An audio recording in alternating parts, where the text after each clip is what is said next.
share button, just hit it. Auburn Tigers game over, let's get it. Big cat out the kennel, let me walk. I'm calling up the mayor, let your folk talk. Let me talk, let me talk, let me talk, let me talk, let me talk, let me talk, let me talk, let me talk, let me talk, let me talk, let me talk, let me talk, let me talk, let me talk. Posting up with the mayor, big name. Posting up with the wolf, big fame. And just turning up in this thing. No other channel with the 5-post game. Let me talk, let me talk, let me talk, let me talk, let me talk, let me talk, let me talk, let me talk, let me talk, let me talk, let me talk, let me talk, let me talk, let me talk. Let me talk, let me talk, let me talk. What's up? What's up? What's up? What's up? What's up? I think we lost the mayor. Hopefully we'll get the mayor back in soon. But until then, I'll be hanging out with you, man. Your man, DC Wolf. I am on the ones and twos today, ladies and gentlemen. Just watching this overtime game, and there goes the sack. Man, Jackson Arnold. I was just telling the mayor in the chat, this game should not even be close, ladies and gentlemen. It shouldn't be close, man. We should. Oh, here go the mayor. He's back. The mayor, you back? Yeah, I don't know what happened with that situation. That might be a bad omen, man. That might be a bad omen. They just sacked Jackson Arnold, man. 3rd and 17, man. In overtime. 17-17. Welcome in to Tiger Event, everybody. Just tuned in a little earlier to watch this. Yeesh. Man. Watch this getting overtime, third down, DC. Huh? You third down on yours? No, man. You're a little behind, bro. Oh, man. I'll let you watch it. I'll let you watch it. What's up, TJ? Ain't nothing chilling, man. We're just kind of watching this overtime game, man. I was just telling them, Mayor, them in the chat, man. The game shouldn't be close, man. We got a touchdown, potential touchdown. Let's see. We got a potential touchdown miss. Dropped by Cam Coleman. Potential.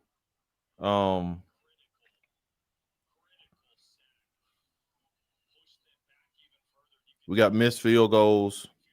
Oh man, we got all that. We got all that. We got the defense giving up 30 yards on a potential game-winning drive if you can stop the drive. The defense came up big with an interception.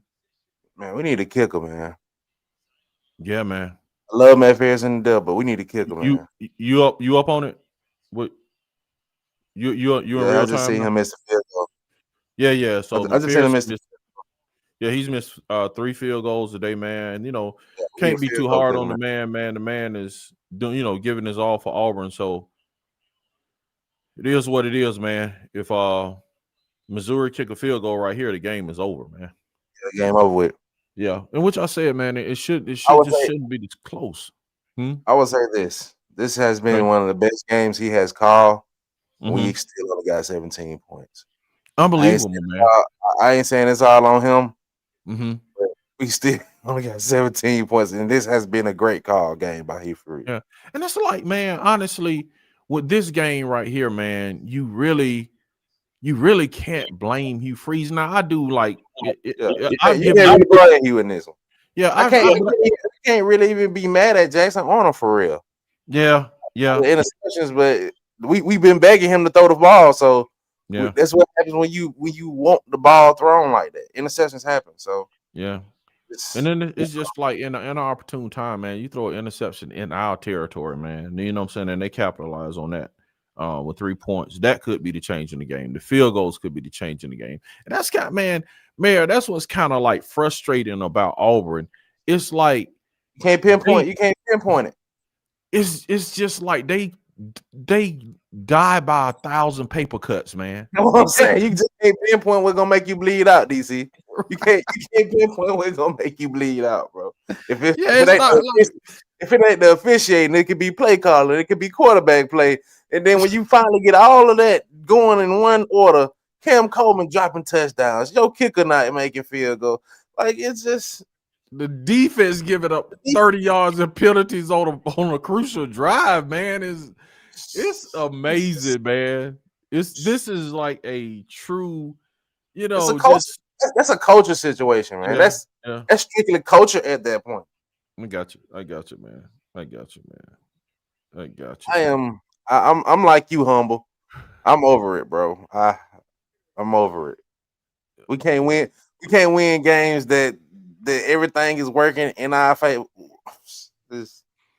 Humble says, fire this guy, period. Let me in, DC. I'm over it. And this coach puts that same kicker in the game and he misses 3 field goals, man. All right, mine. They get ready to kick the field goal on mine.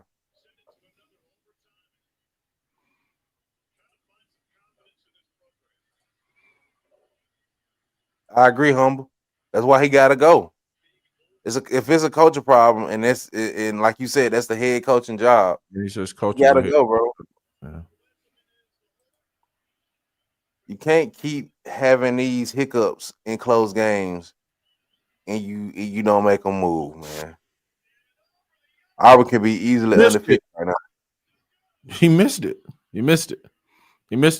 Welcome in the Tiger event, man. Welcome y'all. Welcome in. We just jumped on. Still got a chance, ladies and gentlemen. Still got a chance. We just jumped on, y'all. Tez will probably be in after the game, man. But we just jumped on this overtime, man. Thought it would be pretty exciting to chop it up with the mayor, man, and see what's going on. What his thoughts is on the game. But man, what's crazy is like with Auburn, this is the shoulda, coulda, woulda team, man. You know what I'm saying? So far this season, it's been the shoulda, coulda, woulda team. And man, while y'all are watching this, man, I'm gonna drop a interview I did with Blaine Crane from Crane and Company on probably drop it Monday, man. I might drop it tomorrow. But man, put your notifications on. I promise you, put your notifications on. You do not want to miss this interview. It's called The Come Up, man. We kind of interview like Auburn people who have like, just done well, made it big, like the mayor I have on here, man. So you want to check that out. Well, we're in a commercial break, but man, check it out. I'm gonna drop it probably tomorrow or Monday. But man, put your notifications on, subscribe so you can see it. Marcus, I did an interview with Blaine Crane, man. And I did it before the national championship game. Right. And we just kind of chopped it up. Blaine talked about his daddy. His dad is former Auburn linebacker, Kirk Crane. One of the best linebackers to come through Auburn. So he talked about him. Then he talked about his career. Then he talked about Crane and Company and how it got started and everything. So then after that, what he did, dude, is we did a prediction on the season. And we talked about each personnel group, man. And this dude gave his thoughts on each personnel group. You got to see it, man. It's going to blow your mind, man. Because this is like, man, you looking at something, huh? It's accurate, huh, DC? Man, I watched it again, man, and I was blown away. Like, it's phenomenal, man. I ain't gonna lie, man. You know what I'm saying? Dude knows Auburn football for real. Dude knows Auburn football, man. He knows Auburn. So, we back in overtime, man. What's up? He said, Humble say he turned the game on, man. Turn it back on, Humble. Turn that thing back on, Humble, man. Come on, Humble. We gonna go. This ship going down together. If it go down, we all going down together tonight. Come on, Humble. Cam, we need a kicker, QB, and a tight end. Oh my God, bro. Cartel Phillips, he refuses to switch QBs regardless. I'm so sick of this coach. No, we need a new offensive coaching staff. Fire him. I'm tired of good old boy Auburn podcast. Start talking this coach up. Oh my God. Not the good old boy Auburn podcast. Let's see.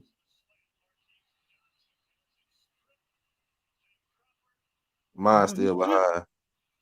Oh, you what now? I said I'm on second down. I think mine's still behind. Okay. Hey, Brian, I'm gonna keep quiet on you. You know what I'm saying? I was watching the game with mine. This is Auburn. We just doing a live, man. We just doing a live watch of the overtime. We usually do a live call in after the game, man. We just jumped on early, man.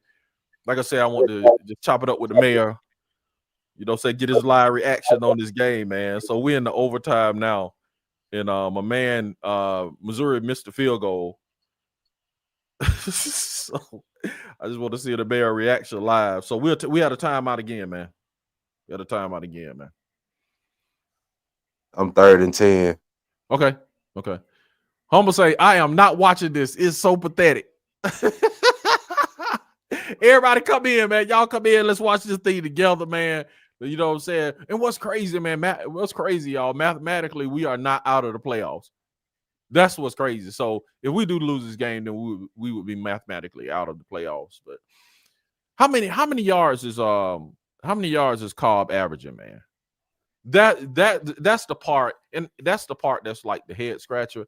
And I think me and both the mayor have given up on, Auburn just being a run team and committed to the run. And I think we both just, I'm still not mad at how he called this game, but yes, I feel like we should have been able to run the football. Because you could have leaned more into the run too. You know what I'm saying? So, all right, ladies and gentlemen, Jeremiah Cobb has 18 carries, 113 yards, 6.3 yards per carry. My God, man. My God.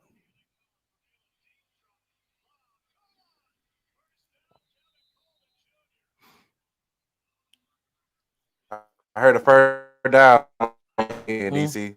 We got a first down. Let me turn. I heard a first down. I'm sorry. Let me turn. Nah, you good, DC? You good, no, DC? I ain't gonna you keep me informed.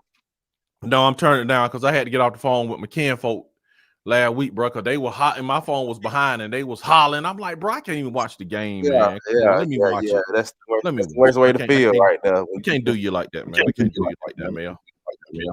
The worst way to feel right now. Oh, man. Do you like that, my boy? What's finna happen? Oh my God. Oh my God. Now the third down. They gave up.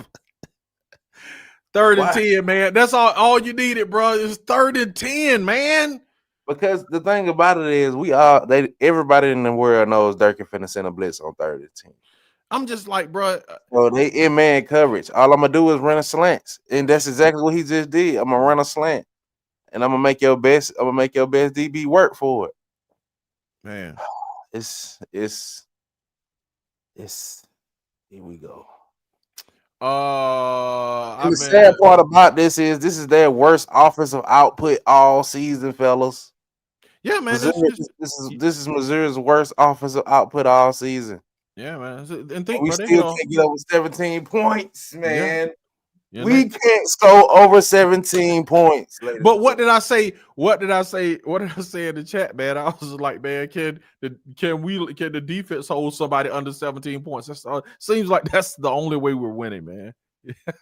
We can't score over 17 points. And this is not a bad call game by Hugh Freeze at all. Yeah. It's like, man, with Auburn, it's a lot of, for this season, to me, just looking at it, and I haven't been to the practices or anything like that, but it just looks like, man, it's more, a lot of times it's more of an execution issue, man. You know what I'm saying? And I don't know where that come from or stems from. It's like, are they doing too much? Are you not repping enough in practice? You know what I'm saying? So I don't know how that goes from an offensive standpoint. It's like, how many times do you have to rep a play to get it proficiently? You know what I'm saying? Is the question, are they doing that? I don't know, man, but it just seems like everything is not at a level of excellence when it comes to offense. It's just something always going wrong. What's going on, PhD? How you doing? 46 family in the house. How you doing? Class of 89. Marcus wants to see you reunited and it feels so good. He can drape himself with tissue again. I still have it ready, just in case. Who saw that? PhD, who saw reunited and it feels so good? Who saw that? He said just in case. Now you're doing 5 heartbeats. Just in case. Just in case. Welcome in to Auburn Addicts, ladies and gentlemen. We are watching good. Just in case. Just in case. We are watching the overtime, man. Y'all come on in. We just kind of just chilling. Watching it with my boy, the mayor, talking to Humble Soul. PhD is in the house. You know what I'm saying? Cam in the house. Cartel in the house. TJ is in the house. I hope I didn't miss anyone. He said, this is horrible. All on the discipline and culture of the head coach put together. Yeah. It's discipline, man, on the defensive side of the ball. It's been discipline every game this year. Absolutely. Every game this year, you can point at discipline, and that's a huge problem with coaching. Yeah, and on that last defensive drive, man, it was discipline, man. Discipline, it was all discipline. Yeah, discipline, dog. From veteran players on your defense, from Canley, it's just Peaches and Herb. She says, reunited, and it feels so good. Oh man, Humble Soul says we're gonna get beat. I guess he's saying we're gonna get beat 3 more times. Shaking my head, bro. How Vanderbilt look today? Woo! Hey, my God! Hey, and then don't forget, Pavia mad at us, so bro, you got us part. Man. I don't want to see what, man. This is the best our offense has looked in weeks, and we still can only get 17 points. Got a throttle on us, man. Kenny? Oh, Kentucky. Okay, I thought you said Kenny. I'm like, who is Kenny? Kenny gonna beat us too? I'm like, Kenny ain't even in the SEC, and Kenny gonna beat us? He says Kentucky gonna beat us, Alabama gonna beat us, and I guess Vandy is too. So we only beat Arkansas. I don't know, man. Arkansas look good today too, Arkansas bro. Look good today, they struggling on defense, man, but they have an offense. Arkansas look good today. He's like, he's just gonna start laughing, man.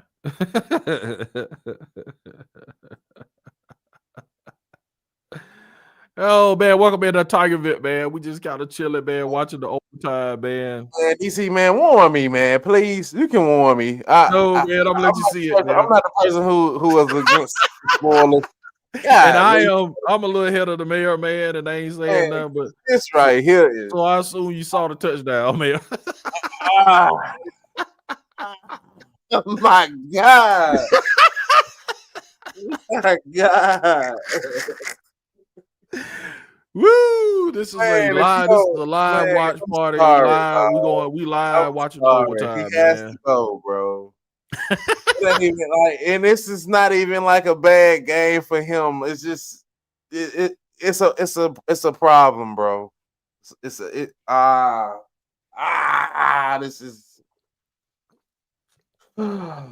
unbelievable, man. Come on, Jackson. Bro, who is that behind Freeze with they, bro? They glistening. Boy, they got some around glistening around their neck, boss. They need to be security. Good Lord. And they need to be escorting him off, taking all his badge privileges. He shouldn't be able to keep the badge in the building after the night. Come here. Oh my God, man. But on the side note, on another note though, Marcus, something I don't know if people have picked up on this, man. The freshman center is doing well, man. Yeah. He's been playing a while. That freshman center has been playing a while, man, and he has been doing well, man. For me, he's a bright spot for the future. Kale Ellis. If our team stay together, DC, we still got a bright future. Mm-hmm. That's if our team stay together. That's yeah.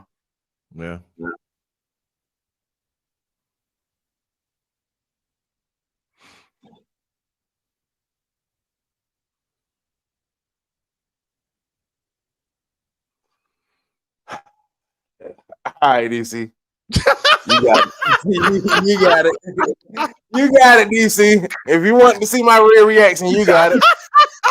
You got it, bro. You got it. Please, ladies and gentlemen, let him go. He has to go, ladies and gentlemen. Please.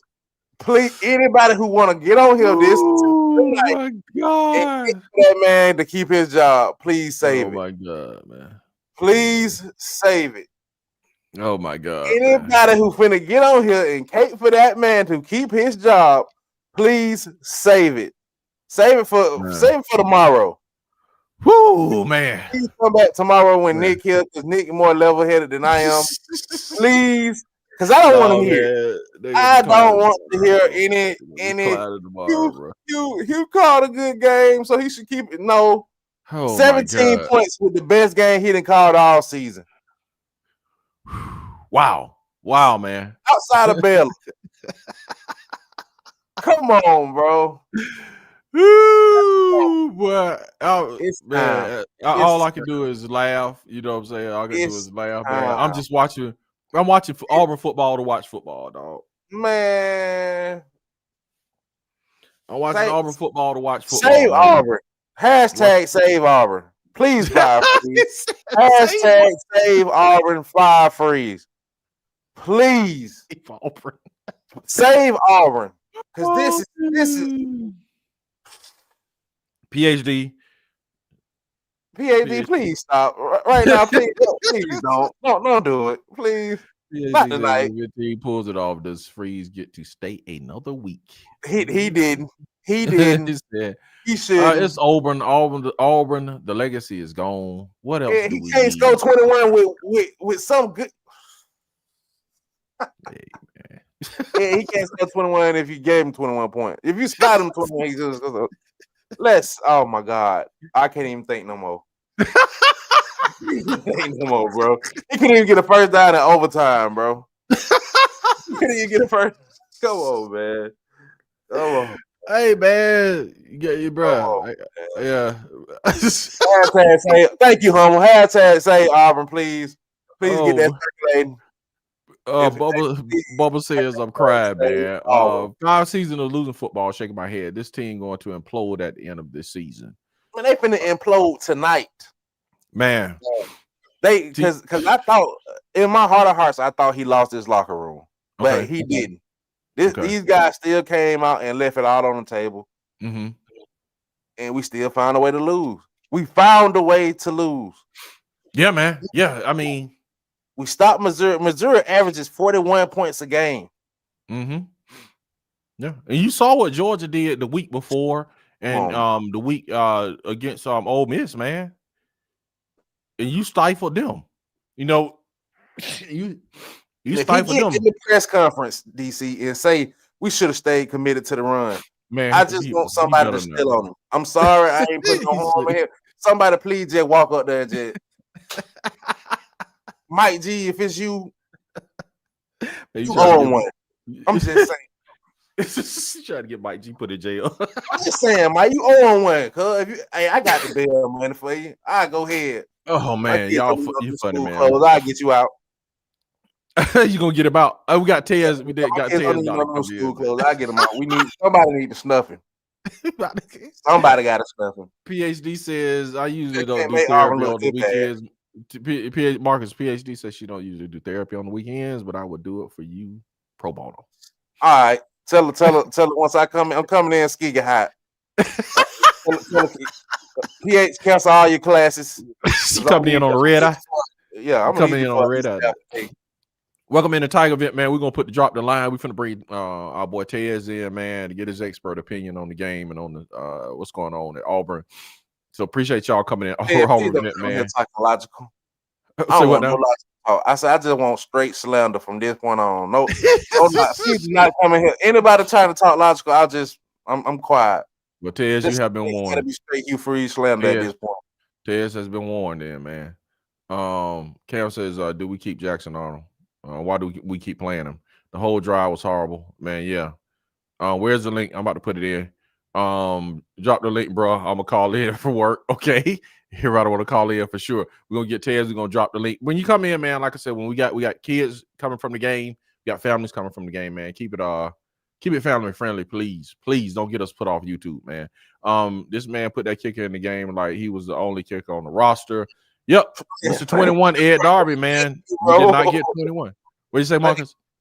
I said he kept saying it. I love Matt Pearson, bro. But he kept sending him out there like he's the only kicker, bro. Yeah. Mo Dizzle say, can we please hire a few Freeze? Fuse has got to be doing this on purpose. Dang. Hashtag save Auburn. There it is, Marcus. If Auburn hires Freeze, they should hire James Franklin. And what's up, man? Let me in. Okay. We're gonna let you in, man. I'm gonna drop the line. About to bring my boy Tez in. Let me get a thing corrected. All right, man. There you go. Tez, what's going on, Tez? How you doing, sir? Man, Tez got on that hoodie, Marcus. You know what I'm saying? Something. Hey, man, am I about to go down? Tez got on the hoodie. Hey, bro. Tell me how you feel, dog. I quit. All right. That's what I said. If it ain't slander, Tez, I ain't with it tonight. If it ain't, I didn't even listen. I didn't even know y'all was on for 30 minutes, bro. I would have been came in here. I didn't know. I quit. Yeah, it's man. all good, bro. It was all good, Tez. Unannounced. We just like Marcus popped it out. Like, bro, we might well go on live, bro. PAD giving out free hugs at Tuskegee University right now for all of us. For all you rehab Auburn fans, PAD will give you a hug and a book for free. Please. And the book is titled How to Lose. How to Lose. TJ Lou says, I asked if they would get to 21 and I knew they wouldn't. Stan Howard, what's going on? Ridiculous it is, man. Bad, bro. This is the most competent our offense has looked in 3 weeks. And you still get 17 points. Yeah, bro. man. It's not though. It's not the most competent our offensive look. They didn't even. I don't even want to talk about it, but I'm going to because I'm online. I watched this man. Listen, what I'm saying. I watched this man abandon the running game, and then with the game on the line, run inside zone 2 times when you need a touch. Go to somebody else, man. Yeah, man. It's like, and what's crazy about it, I was just looking at the game when he kept running inside zone. I'm like, man, the power of this team in the running game is because Cobb is so explosive, is getting on the edges, getting Singleton on the edges, getting Malcolm Simmons on the edges, bro. Anytime they do that, man, we are gashing them. But it's like, then you just like running a man through the middle like he Christian Okoye or something, man. I just don't understand it, bro. Like, it's like after I knew after the first field goal, it's like, man, Alex is not ready. Yeah. Oh, bro, you probably need to put somebody else in there to try the long field goals, especially not the 50-yarder to win the game. Yeah. I mean, I don't know, man. I don't know what he's thinking. I don't know, and like I can't just blame it all on him. Cam Coleman missed essentially the game winner in the first quarter. For real. Man. You know. Man. Yeah. That's a real talk. Hey, but Ted, in our team's defense, in the past couple weeks, that would have broke us. Like we should have got whooped after that drop pass. We actually fought back, and I was actually encouraged. I want to give a huge shout out to DJ Durkin. DJ Durkin is coaching his ass off. I'm sorry, I ain't supposed to say that, but DJ Durkin is coaching. DJ Durkin is doing one great job of coaching this defense at Auburn University. This offense is giving him no help. I counted so many wasted drives in the first half of that football game. I really did. We went 3 and out a couple times with 0 running plays, right? Now, I know I said that, hey, we should go 5 wide and throw the football. That doesn't mean that you abandon the running game. Man. But what you thought was going to happen, Tez, when somebody been abandoning the running game? Oh, I know he had common sense. No, man. He does it, Tez. That's what I've been preaching to you this whole time. You give him the green light to do something, he's going to abandon every logical reason to do what's working. In the beginning of this game, this man is getting 4 to 5 yards a carry. Like, I'm like, bro, what are we doing? So I mean, but shout out to Ken Coleman for his first 100-yard game of the season. Yeah, shout out to him.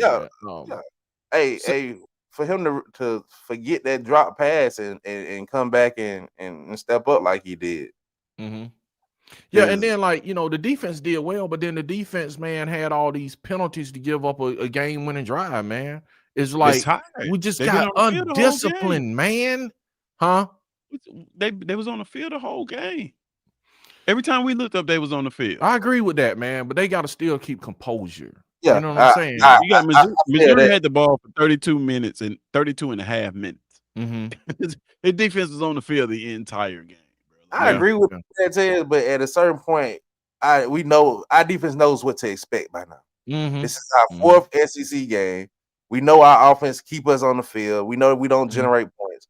We know that, so we should be. I'm not saying that they had a hell of a game. I'm just saying our defense played well enough to win this game. They got they play well enough for us to win every game.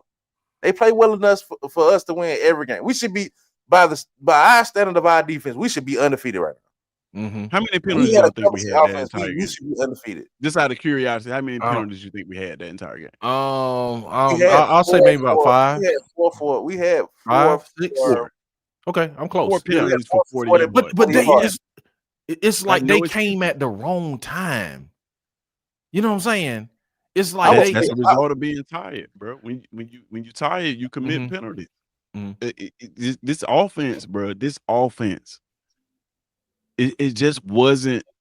Come on, man. Like we gotta call it. I would say the only gripe I got with defense, Tez, is that Durkin got caught up doing sending the house at the time that you knew he was going. He didn't play around with the blitz schemes enough for me at the end of the game. Man, I'd rather him do that than rush 3 and drop 8 like he normally does. What is he supposed to do though? Like it's like the offense is not giving you anything. Yeah, I agree, Ted.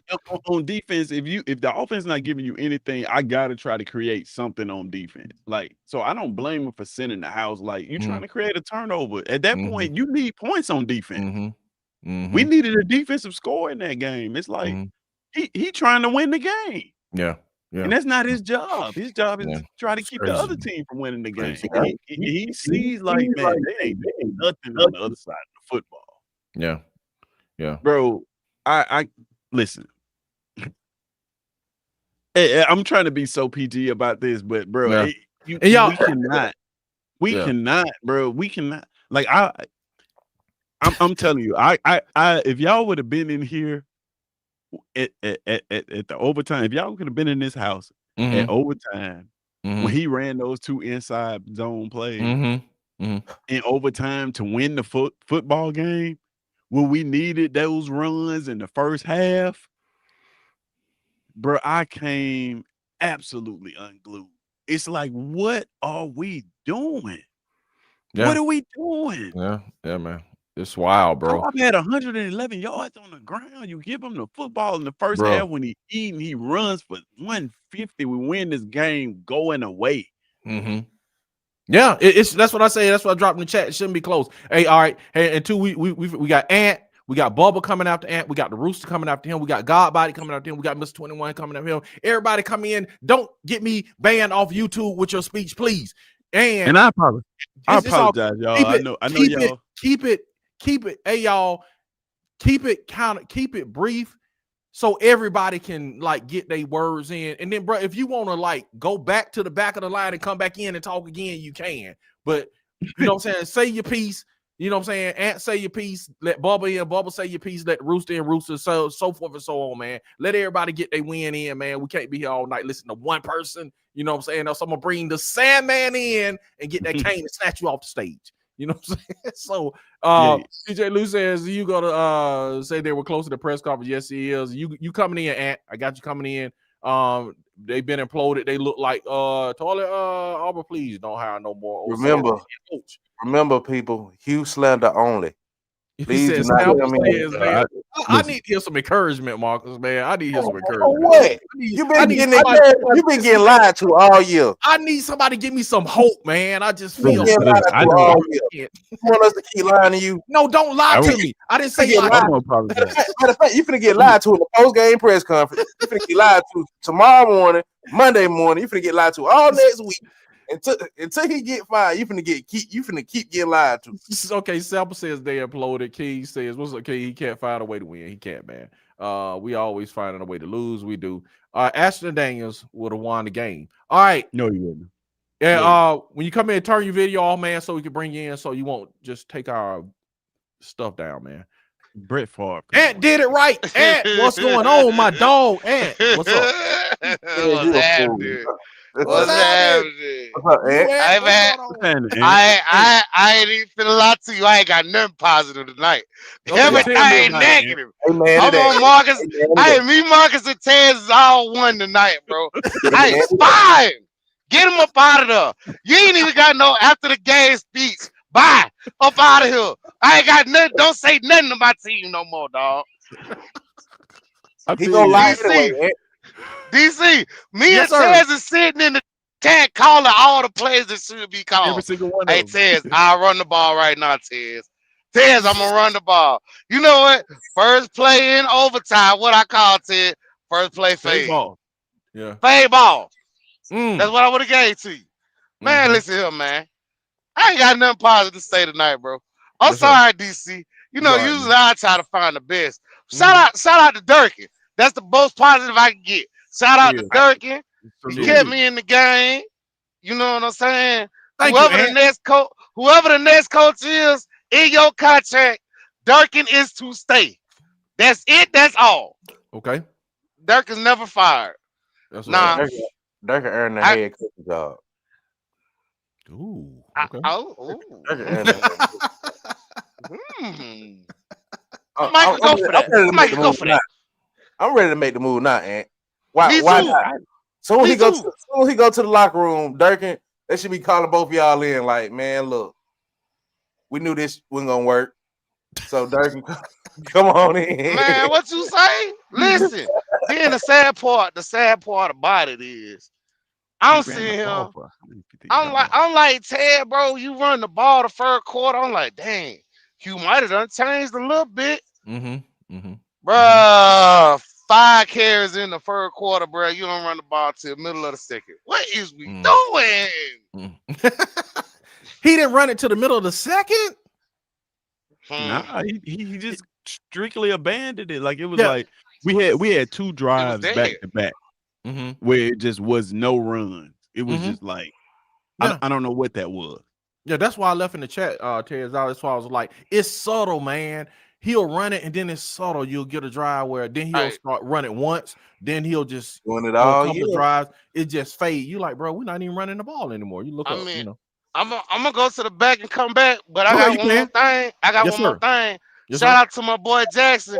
For all y'all that's been a Jackson hater, Jackson played tonight. I don't care what y'all say. Okay. Jackson played tonight now. Okay. Yeah. I don't blame nothing on Jackson tonight, bro. Okay.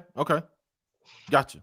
Yeah. All right, Ant. You can come back on, Ant. Let me get our Bubba. Hey, see what Bubba got to say. All right, I want y'all to guess who was our 5th leading receiver tonight. Just out of curiosity. 5th just leading receiver. Out there.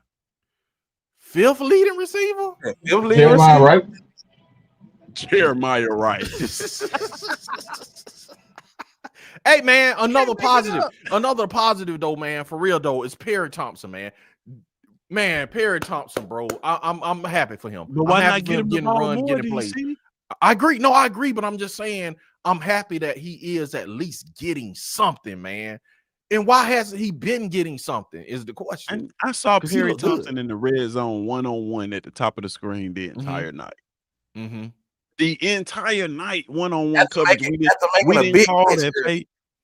Yeah, like we didn't call that fade ball not one time in the end zone. It's like once we got in the red zone, we were not taking shots in the red zone with these big receivers.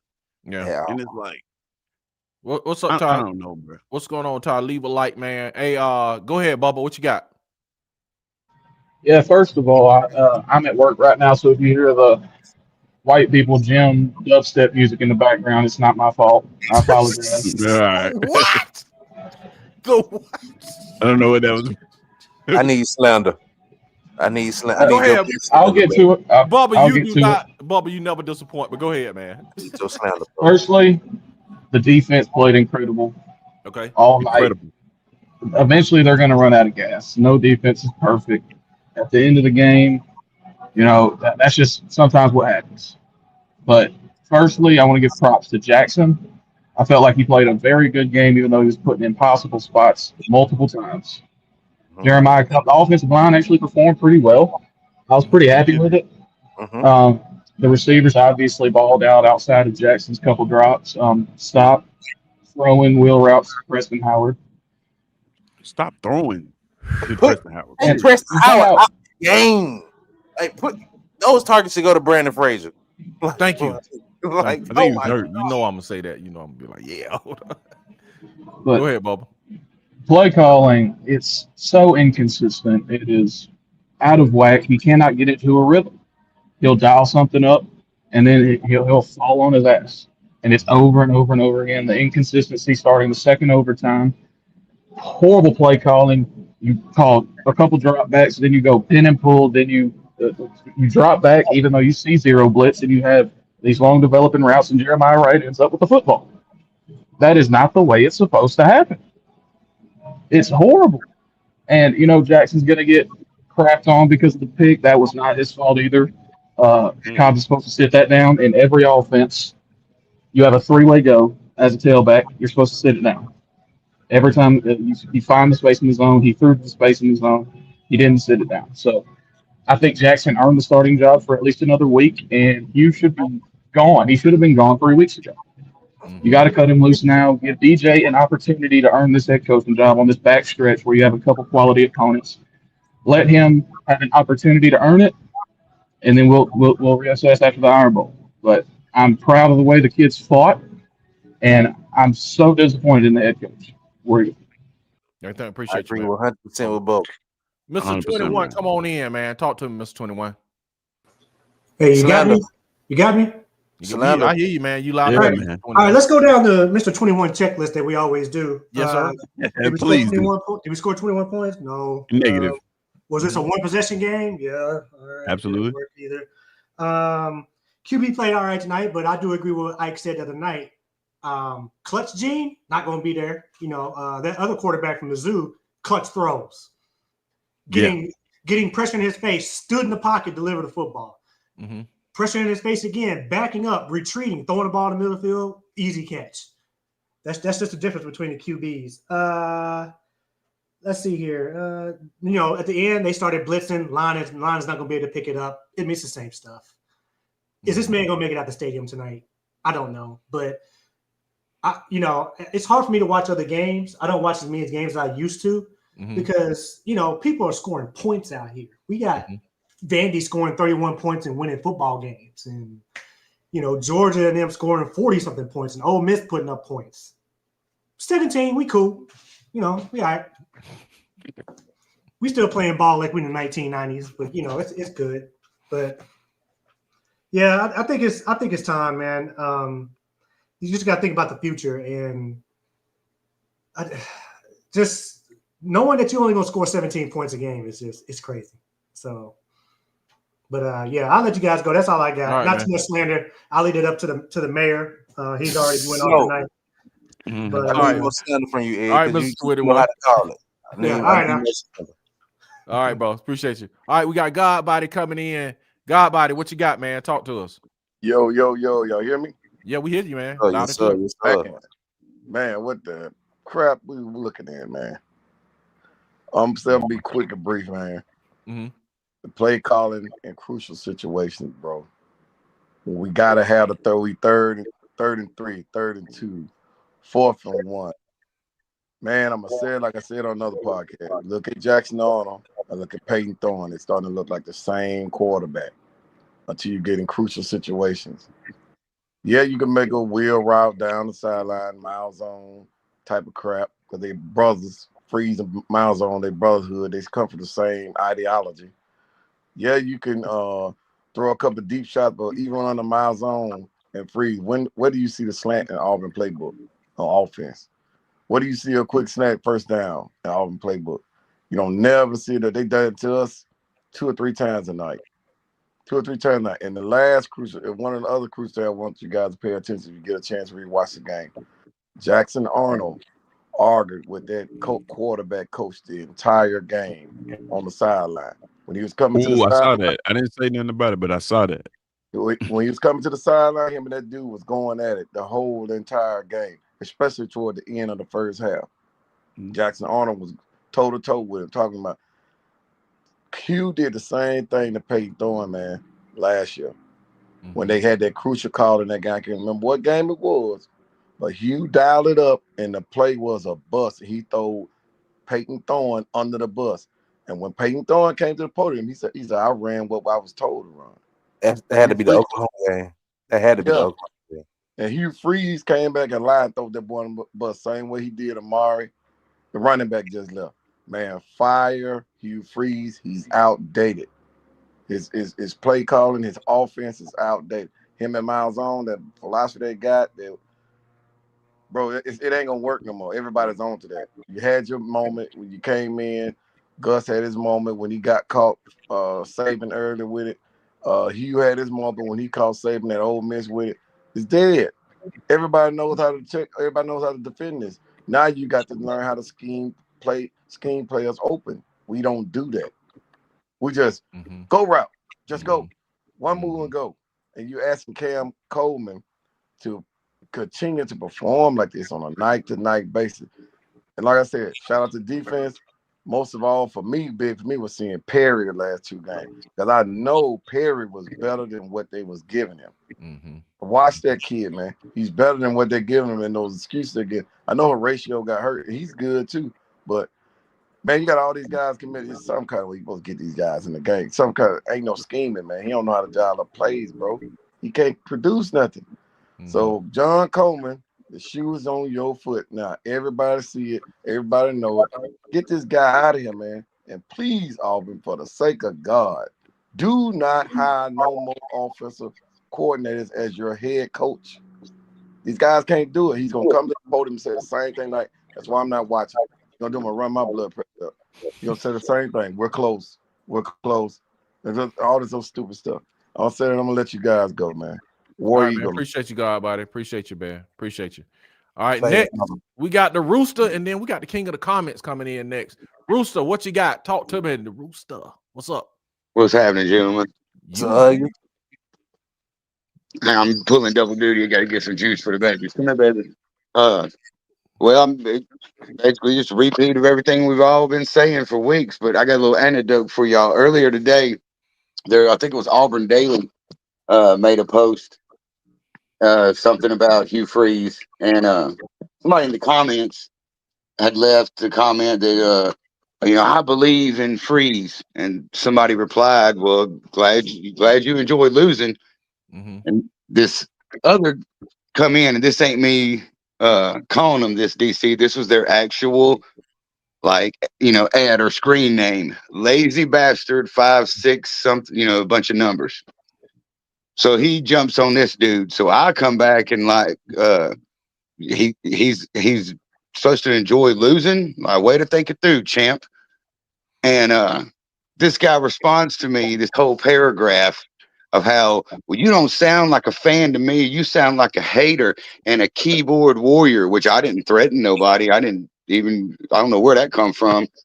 But this is the point I want to get to. The last thing this cat said to me in this first comment was, I'm going to keep believing in Hugh Freeze until he gives me definitive proof that he's a bad coach. Well, seconds before I jumped in on y'all's live, I went back to that comment, left another one. Do you got your definitive proof? Bruh, how is this guy right now? If things were the way they were supposed to be right now, Hugh Freeze is getting told, hey, you need to come to the office, bring your playbook. Oh, that's right. You ain't got one, goofy face dude. I mean, what more needs to be said, bro? I mean, really. We're all making kind of a joke out of it because, you got to laugh and to keep from crying. But what more do the people in charge need to see? What more does this section of Auburn fans need to see? Here you go, baby. Before it's, set in stone. This guy has got to go. He is destroying. There's very few things outside of my children and reptile boots that I genuinely love. And then right at the top of that list is Auburn football. And it is being destroyed. It is being, don't even know what to call it, bro. From the inside out, like how you claiming that you are an offensive guru and you turn around programs and you a quarterback whisperer and you can't even score more than 17 points, bro. Like I know pee-wee leagues that run and scheme a better offense to this cat, and they ain't getting paid millions of dollars, bro. The one good thing about it being such a business is eventually it's gonna go in the red, bro, and they're gonna have to let him go. But in the meantime, that leaves all of us. My acid reflux acting up like a mug right now, and I ain't even ate nothing spicy. You hear me? And that's not a joke. That is not a joke. I'm sitting here like I just ate a pot of chili and 7 tacos, bro. Like it's bad. It's so bad. It's so bad, y'all. Like and what Tez, like to your point, I didn't like baby mama out. Like the 2 runs up the middle when, like, bro, like that. I don't even. It's beyond. It's beyond anything I've ever seen, bro. Like I'm laughing at it, but this is really the worst coach offense. And I'm not even just gonna say Auburn. This is the worst coach offense that I think I've ever seen. Like, I mean, look at what Kentucky did today, and they're supposed to be the worst team in the conference. No, that's Auburn, y'all. Accept it. We are the worst team in the conference, but we got all this talent. The math ain't mathing. You hear me? Man. Like, bro, I mean, I can't do this, but I don't even feel like going to going out, so to speak. I wouldn't even feel like going and getting no alligator boots right now, bro. That's how down I am. It's just like I can't take this no more. I'd rather just get our brains beat out and to where it's not even close. But the whole time in the locker room, Nick kept asking, "How y'all feeling?" And I just be like, "Bro, I feel the same way I do every time they take the field with him on the sidelines." I mean, let's not breeze over whatever that press or whatever the press conference was where he talking about he called up some of his coaching friends. They're all laughing at him right now. Like, you believe that goofy face dude called us looking for advice? Are you serious, bro? You're calling the teams that you're supposed to be playing against. You're calling your competition to get advice on how to get out of the funk you're in. Bro, I'll say this and then I'll go. During the locker room in the live chat, Connie had made the statement that she's at the game, and somebody asked her, I think Nick asked her, "Well, what's the environment?" She said, "It's quiet." And I left a comment. Making Jordan-Hare Stadium go silent should get you fired right then. You shouldn't even have come out at halftime, bro. You hear me? I've seen save Auburn. Right about you know that. what I'm saying?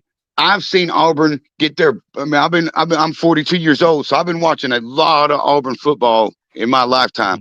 I've seen Auburn be getting dog walk, and that stadium is bouncing off the ground. You make Jordan-Hare go quiet, you should be fired right then. Should have been in the middle of the game. It should have come down from the top. President should have walked out to the 50 and said, "Hold up, throw a flag for delay a game. I don't care. You don't even bother cleaning out your office because we know that there ain't no cabinet full of offensive plays in there. Just going home. Just going home. We'll send you your buyout because you know ain't nobody else hiring him." And that's in all seriousness. No other team is ever going to touch him. He is. That's what gets me upset, or bothers me the most. You would think this man would be like, okay, they gonna fire me, but I need to try to put something out here to show some other school that maybe it's not me, and they give me another shot.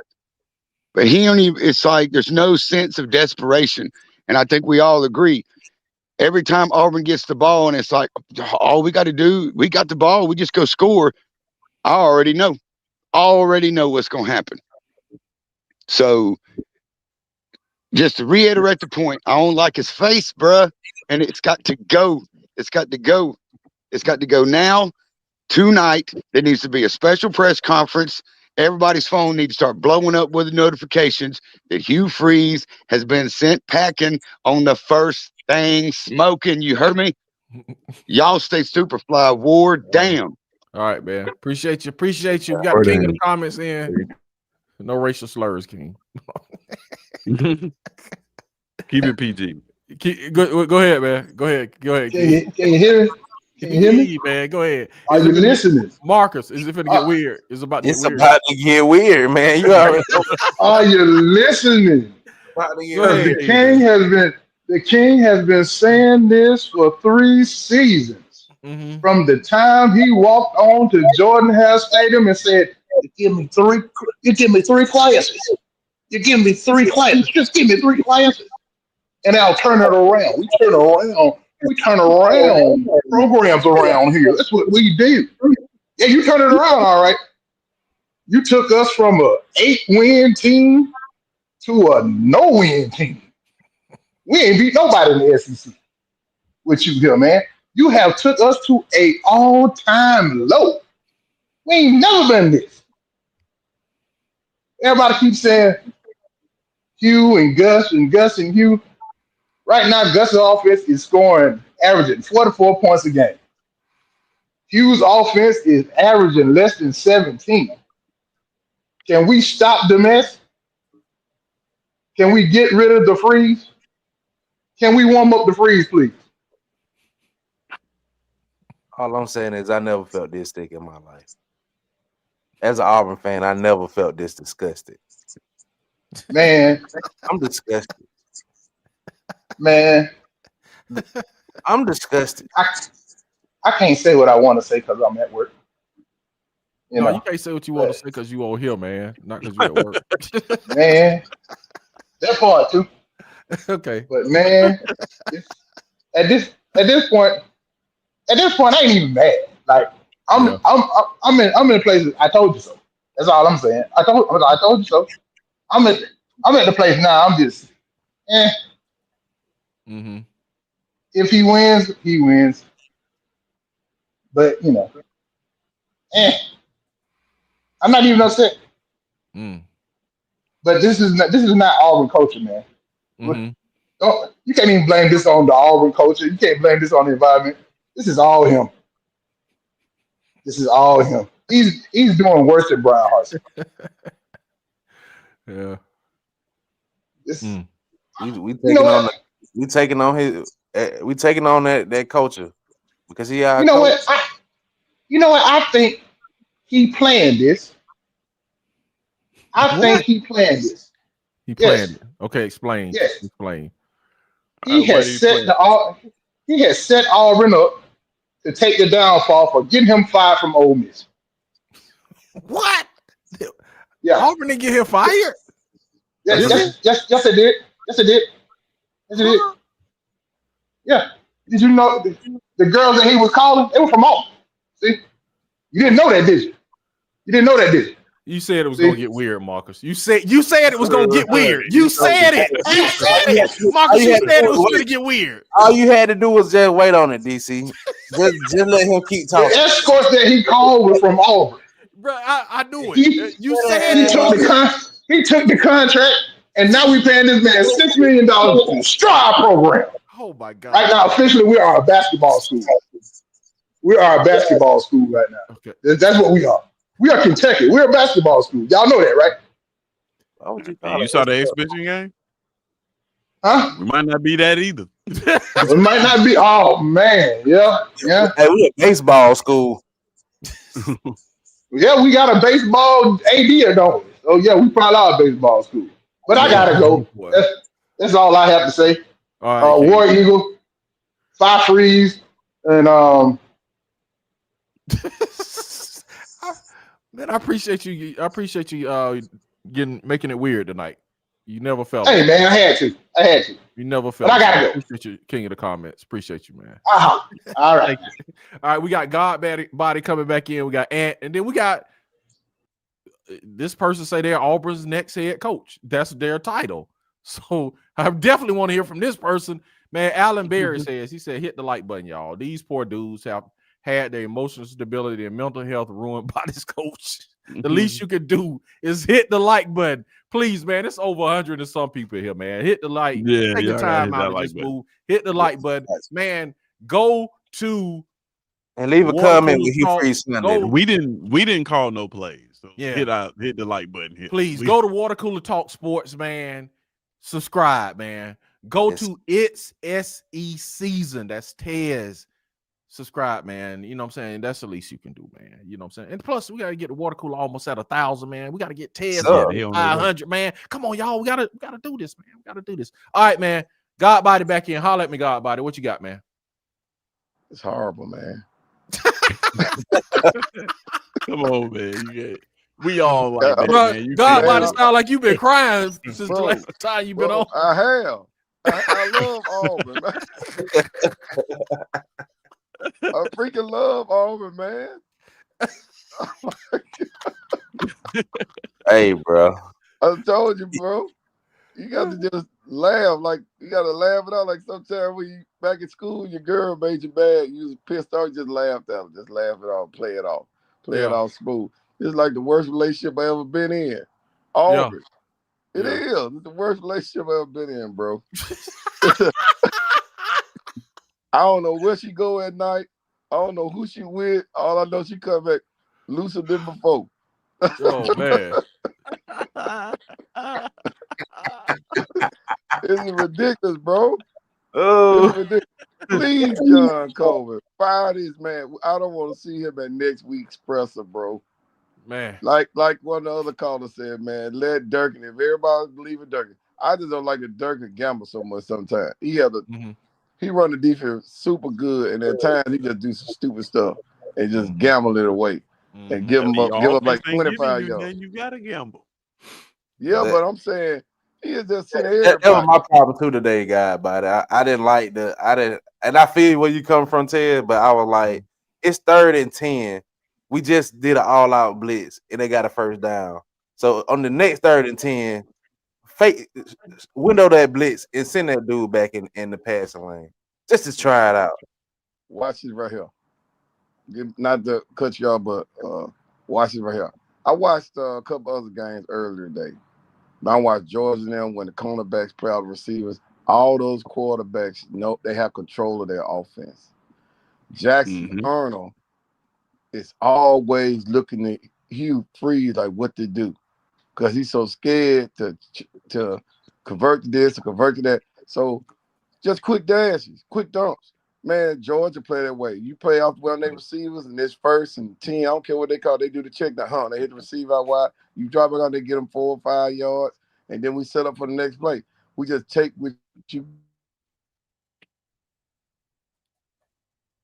went out, God body. This kid, not gonna help him. Hugh Freeze will call these elongated routes, man, way downfield, and this boy standing in the pocket, and he's patting that ball, looking downfield, getting killed. But 77, I'm gonna say it again. I think that's his number. Right? I know he's trash. Straight boo-boo. Trash. That kid is trash. That kid is trash, man. I think he's 76, 77. I forget that number, something like that. Them dudes garbage. You had all season, bro. You had kicking problems last year. And you knew the kid, no knocking on the young man that came back that had the surgery from cancer. But you putting all this on Fearson's shoulder, bro. You had all season. The portal was wide open. Right. You could have got whoever. This man didn't get nobody but garbage. I think he picked up a kick out of Auburn or something like that. I said, what? All these other kickers, man, I'm talking about, bro, he could have went got the best of money could buy. Auburn giving this dude darn near unlimited purse to get what you want. What do you need? Do this, do this. And it's coincidence to me that boy flipped back at the end because they probably gave him some more money from Georgia, Tootle, because they was catching so much flack because Amari dipped. You know, you dig what I'm saying? Because Amari dipped. So he was under so much scrutiny. But what can you do today, man? This dude lost 4 games in a row. I don't care about it being 1 point. I don't care about it being 7 points. It's the total breakdown of what's going on. The offense, they don't know what to do, bro. That boy was looking like Peyton Thorne in crucial down situation. He didn't know what to do. Look at that over the rainbow he threw for Perry to catch, and Perry caught it. Perry just happened to be out there alone to catch it when they blitzed him. The boy not reading the blitz or anything, and all that's coaching and culture. Go back and watch some of Peyton Thorne. He was the same way. You can see the all-out blitz coming. Peyton Thorne wouldn't hit no check down. Peyton Thorne would change up his protection. He would do nothing. He would just run that exact play again and get killed. And everybody, what you see, Perry? What do you see, Peyton? I just ran the play I was supposed to run. This play was supposed to be run. You got to give your quarterback some type of control of the offense. If they on the field, bro, you ain't got it. And if John Coleman and them don't see that, they killing Auburn legacy, culture, and our name just going down, down, down. People gonna forget what type of program Auburn used to be. They're gonna forget, and then the ratings gonna be like, well, we'll deal with somebody we won't deal with. They already overlooking us down on certain things. Because the people in charge are not producing the way they're supposed to produce. I wasn't a fan of John Cohen. I'm just being honest with them going and getting my message. I wasn't a fan of. I don't care, but that's what they wanted to do. It's like what they're doing is not pulling in the right people to lead this program into the new era of college football. We still running old plays. We still running old crap, man. I'm gonna say this and get off, man. You remember when they fired Potato Head and they let Cadillac coach that game? They played Alabama. Did you know Nick Saban them made a mockery of Auburn at the presser after the game? He said, man, y'all was out there. He said, man, they was out there calling Pop Warner plays. Go back and pull it up. Nick Saban them was laughing in the press conference was over because Auburn has failed to catch up with the times. That's why we falling behind. You got all this money coming in, all this fan support, but you ain't getting no innovative players or innovative coaching or innovative leaders. Still doing old stuff. Old stuff. Everybody's on to that. Miles on came. We got our national championship with Cam with the hurry up, the option. We got them. We got our year. Now it's time to evolve. Everybody runs it. So at some point now, they know how to defend it. So I'm gonna leave it at that, bro. But it's ridiculous. It's ridiculous. All right, God, buddy. We got Ant coming back in, and then we got the next Auburn head coach. So stay tuned. Ant, what you got, man? Oh man, I thought about this, right? Okay. The only thing I can say good is that Jackson played a great game, a good game, enough for you to win. Durkin, no matter how tired the defense was, they played a good enough game for you to win. Now them other three ghosts, I just don't know where they went. They disappeared or something. They pay. You know what I do? If it was me and I was the old AD, hey man, y'all ain't getting no paycheck this week, bro. You can't do that legally, Ant. Yeah. You can't. I feel you, but you can't do that. Why you can't? You got a standard to uphold, man. You're not performing up the standards, man.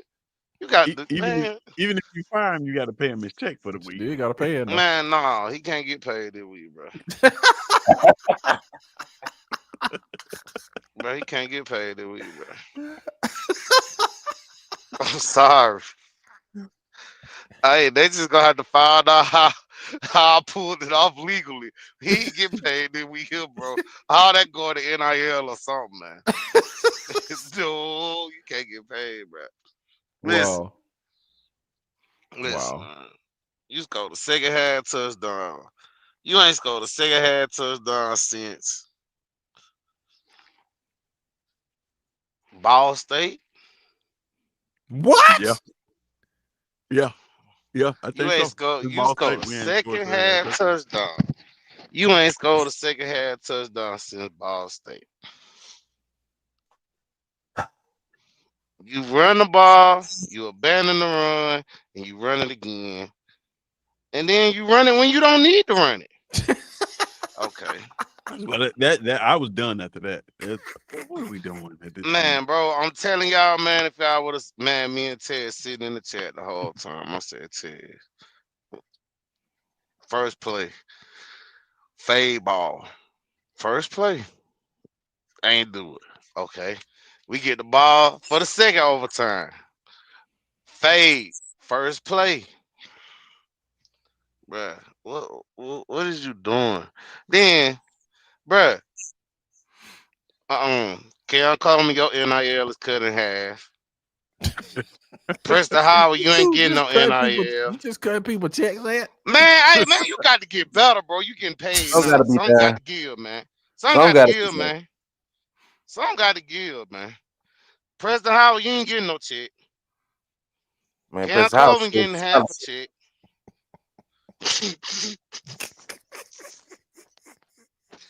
Jackson, you get 3/4. You did good this game. You get 3/4. He get 3/4 of his shit. Man, he get 3/4, man. He did good. He did good. Let's see who else messed up. Everybody on the offense. Can Lee, you get 95% of your check because you almost got flagged. Mm-hmm. Jay Crawford, Jay Crawford made up for it. He caught the interception. Ball hit him in the back of the head, though. I mean, yeah. Shout out to him for being on that island, though. He was on that island scrapping, boy. Yeah, and he did get the interception on the last drive. He got the interception on the last drive. Yeah, man. he was the only one. He was the only one played man the whole game and did good. Showed up. He did. He was on that island now. Right. So yeah, he was on that island now. He gonna get a check. He gonna get a check. He did good. Okay. All right. Let's see. Would you getting some kind of bonus? Cause hey, I don't know if y'all pay attention. Would you and Atkins playing their hearts out, bro. Mm-hmm. They are. And I just hate it for them, man. Mm-hmm. You can't get them a win nowhere. Man, Crawford having the one of the best seasons that I can see. Crawford earned some NFL money, man. Bro, it's for real. For real. But look, this the crazy part. What y'all don't know, it's two coaches beefing on the team right now. What? Mm-hmm. Man, I got insiders, bro. You got I can tell you who. I mean, I can say who it is. It's Durkin and your what's old boy name? Your DB coach. Wesley McGriff. Yeah.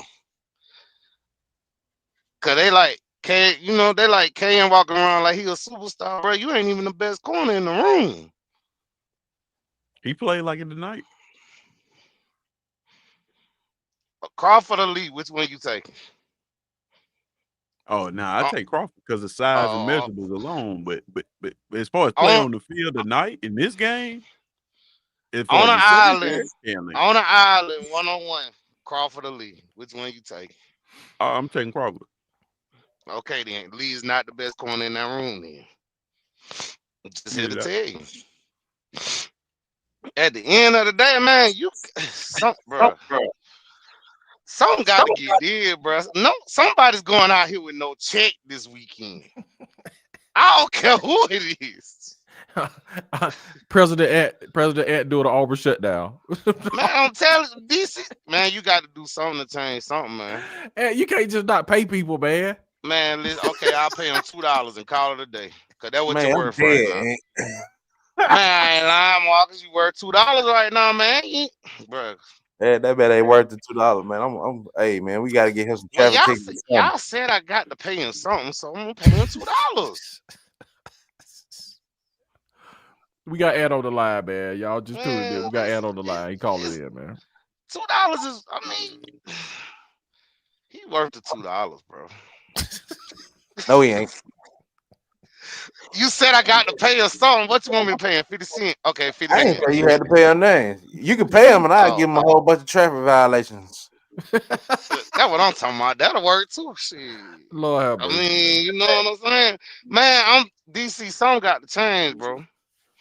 You had this game on. You got to call Cohen, man. That's on Cohen, bro. That's on corn, Man, man. you had this game won, bro. And look, the That's on crazy corn. part, I told Tez, I said, Ted, crazy as Auburn and Missouri is, we still probably gonna win. Mm-hmm. That's as crazy as this game goes. This game was set up for him to win, man. This game was they wanted to hand him this game, and he still found. That's the real sickening part about it. As a fan base, for us to sit here and watch them try to hand you a game and you still lose. Bro, Like, you get two late hits. On back-to-back drives, you got 2 late hits and still can't do nothing. Yeah. You get 2 you empty can't drives. blame officiating for this one. No, ain't no way. Not at all. You can't blame. It ain't nobody else but you to blame for this one. And Ted, that's what you was alluding to earlier. You get 2 empty drives. How you come away with 2 empty drives? Easy. Throw just bad play calling. Real simple. Man, listen. Everybody boost up Keon Cole. Man, y'all start talking about Keon Cole, man. I done seen that man draw 7 passes in the past 3 games. Stop boosting that man up like he's the greatest thing in college football. He's not. He's really not. The old boy from Ohio State way better than him. Come on, man. He had an easy touchdown pass through his hands. He had a first down pass, dropped it. And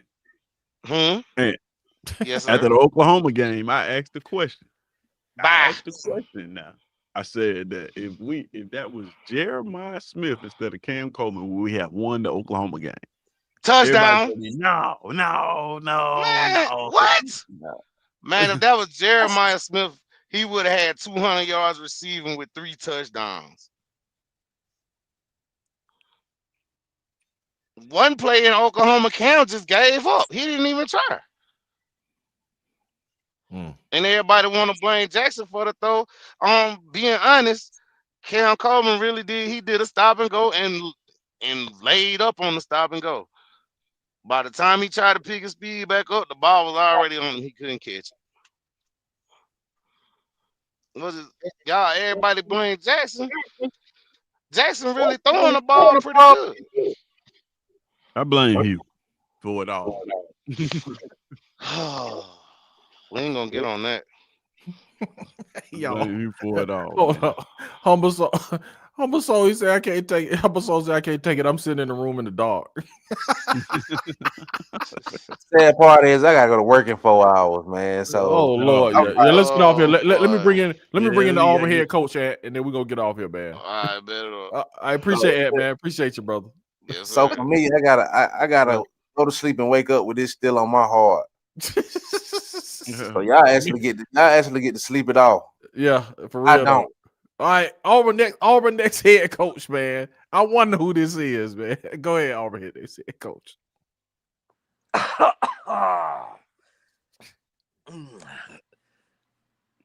Yes, I am representation for Auburn.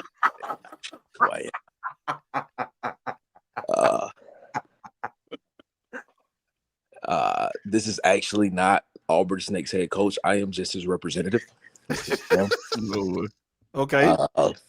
We, for the past 3 weeks, we have been in negotiations with the athletic department at Auburn University.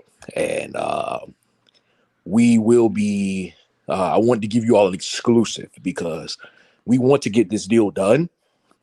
But there seems to be a stalemate at the moment. So we want to give you the contract details that we have tentatively agreed to for Nick Frazier to become the next head coach of the Auburn Tigers. If you have time. We have time. Go ahead. We will go through this. The contract details we have tentatively agreed to. Article 3, compensation and program support. Section 3.1 states terms and base compensation. The university agrees to employ Nick Frazier for a fixed term of 4 contract years as full consideration for coach's services. The university shall pay the coach the following guaranteed base salary: payable in equal monthly installments. Year 1, $4 million. Year 2, $6,500,000. Year 3, $9 million. Year 4, $10,500,000. Total guaranteed base compensation over the contract term shall be $30 million. Good Lord. Retention. Yeah. Section 3.2, retention bonus. Coach shall receive an annual retention bonus of $100,000 for each contract year in which coach remains employed as head coach as of December 31st of the subsequent calendar year. A lot of legal jargon there. Basically, that means as long as he's still the coach by December 31st of the year, he will get a $100,000 retention bonus. Section 3.3, performance incentive compensation. All performance bonuses shall be paid in addition to base salary and retention compensation, and shall not count toward the $30 million contract value. All bonuses are cumulative and shall be paid within 60 days of achievement. Bowl incentives, $25,000 for any bowl game appearance, $25,000 for any bowl game victory. Conference incentives, $50,000 for appearance in the SEC championship game, $100,000 for winning the SEC championship game. College football and national championship incentives, $75,000 for selection to the college football playoff, $75,000 for appearance in the national championship game, $200,000 for winning the national championship. Academic incentives, $50,000 if the team achieves a cumulative GPA of at least 3.0, $100,000 if the team achieves a cumulative GPA of at least 3.5. Recruiting and program resources. This is where it got kind of murky, but we agreed to these terms. The university shall guarantee no less than $1 million annually for coach and staff recruiting related travel, lodging, official visit hosting, and associated expenses. This budget shall be separate from the football program's general operating budget. Roster retention and program support commitment. The university shall ensure no less than $20 million annually in financial resources dedicated to recruiting, roster retention, transfer portal management, and related program support. Assistant coaching pool. The university shall provide an annual pool of $5 million in year 1, increasing at a rate of 5% per contract year thereafter for assistant coaches, strength and conditioning, staff analysts, quality control personnel, and etc. Here's the terms of the buyout. If the coach terminates employment prior to expiration of the contract terms, coach shall owe the university 100% of all remaining unpaid base salary due under this agreement, payable within 60 days of written notice of resignation or departure. Clause B of Section 3.6, if the university terminates coach without cause prior to expiration of the contract terms, the university shall owe coach 100% of all remaining unpaid base salary, payable in equal monthly installments, unless otherwise mutually agreed upon. I need to ask a question. Is Ant the OC? Who is Ant? Who is that? Ant was just on before you. He didn't get your resume. Dang. But Ant say he's the next OC. I am a representative for Nick Frazier. This is not Nick Frazier. I am his representative. Right, but I'm saying being a representative for Nick Frazier, did he say anything about Ant being the OC? Ant just said in the comments that he's the OC. That was not determined in the contract. I have a question though. I do have a question. Dang, Ant. I have a very legitimate question. How many times per game will Coach Nick Frazier proposably run inside zone?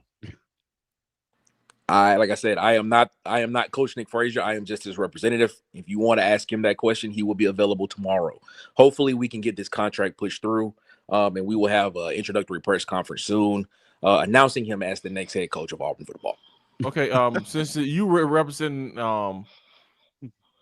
Nick Frazier for Auburn football coach, so I got Ant came back on. Ant said he was the OC, so I'll let y'all hash that out, man. Ant, you there? Hey man, I just want to plead my case for OC, man. That's all. As I stated before, sir, I am not in football operations. I am just negotiating the contract for Nick Frazier to be the next head coach for the Auburn Tigers. I mean, But technically, we currently have a head coach, so we can't just hire you right now. Well, these negotiations have been going on for the past 3 weeks.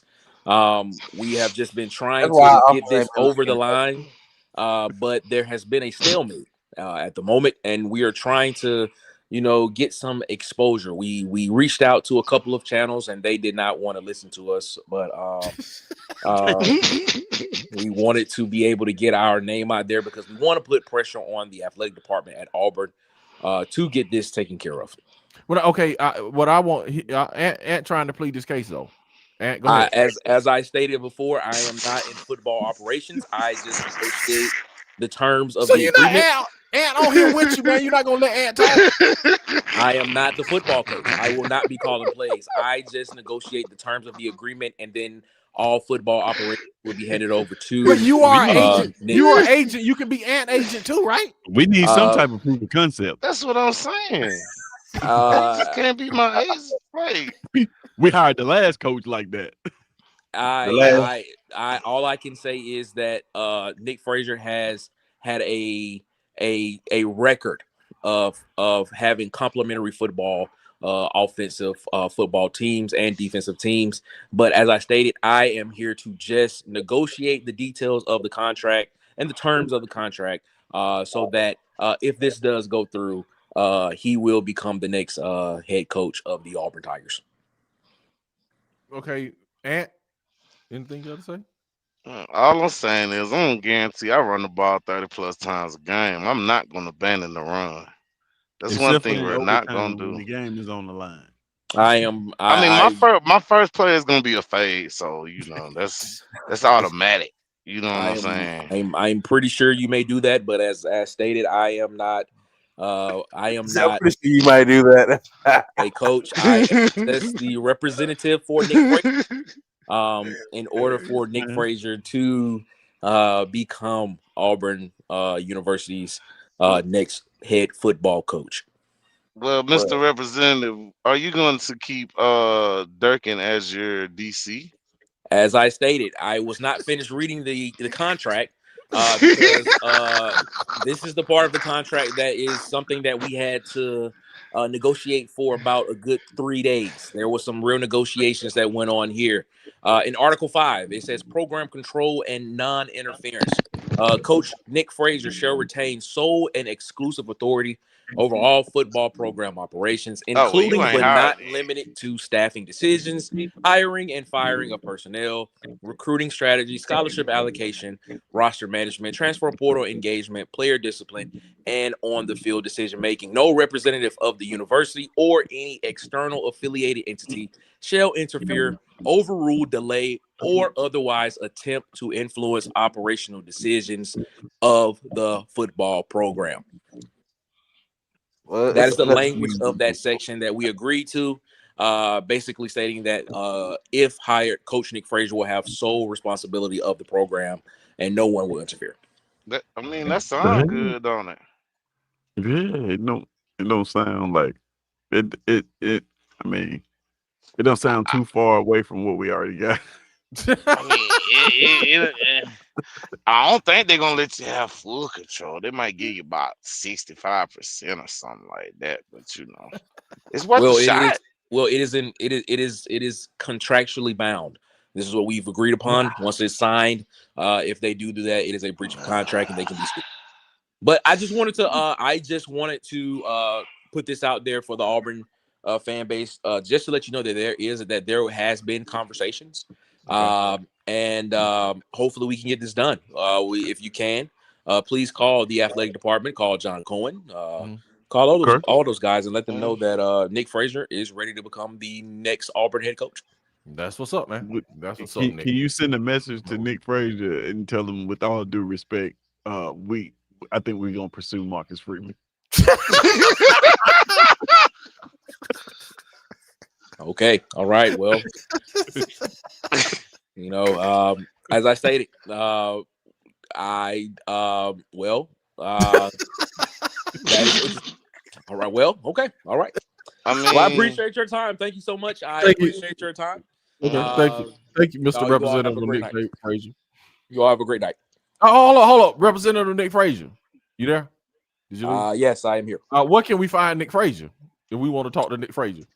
Right. I can get him. I can get him on the phone right now if you want me to. I can get him on the phone right now. Yeah, get him on the phone right now, man. Okay, just give me 1 second. I'll grab him real quick. Give me 1 second. all I'm gonna say is I'm gonna run Jackson on a couple bootlegs and get him outside the pocket so he can become a better thrower. His passer rate might go up. Cause I noticed in the game on the bootlegs, he's pretty good. He's dangerous. He got the option to run or throw. Or, he's pretty good at throwing on the run. Perry made a unbelievable catch on the sideline to help him out, and Jackson looked pretty good in those situations. I said that before, man. If you get Jackson on the edge, just get the running backs on the edges. Cobb need to be on the edges, man. He's explosive. You know what I'm saying? Man. You get those guys, man. Eric Singleton, all of them, man.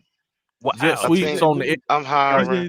I didn't realize that Cam Coleman didn't have a target in the entire overtime. Like not what? None whatsoever. Man, this is just the more I listen, it's crazy. Didn't I tell you Fade Rock says and what happened? Yeah. I said Fade Rock. First play, Fade Rock. Yeah. Nope. Hello. Yo, what's up? You are I have Nick Frazier. I have Nick Frazier. He's ready to speak with you. Are you all ready for him? Yes, man. All right, let's patch him in. Here you go.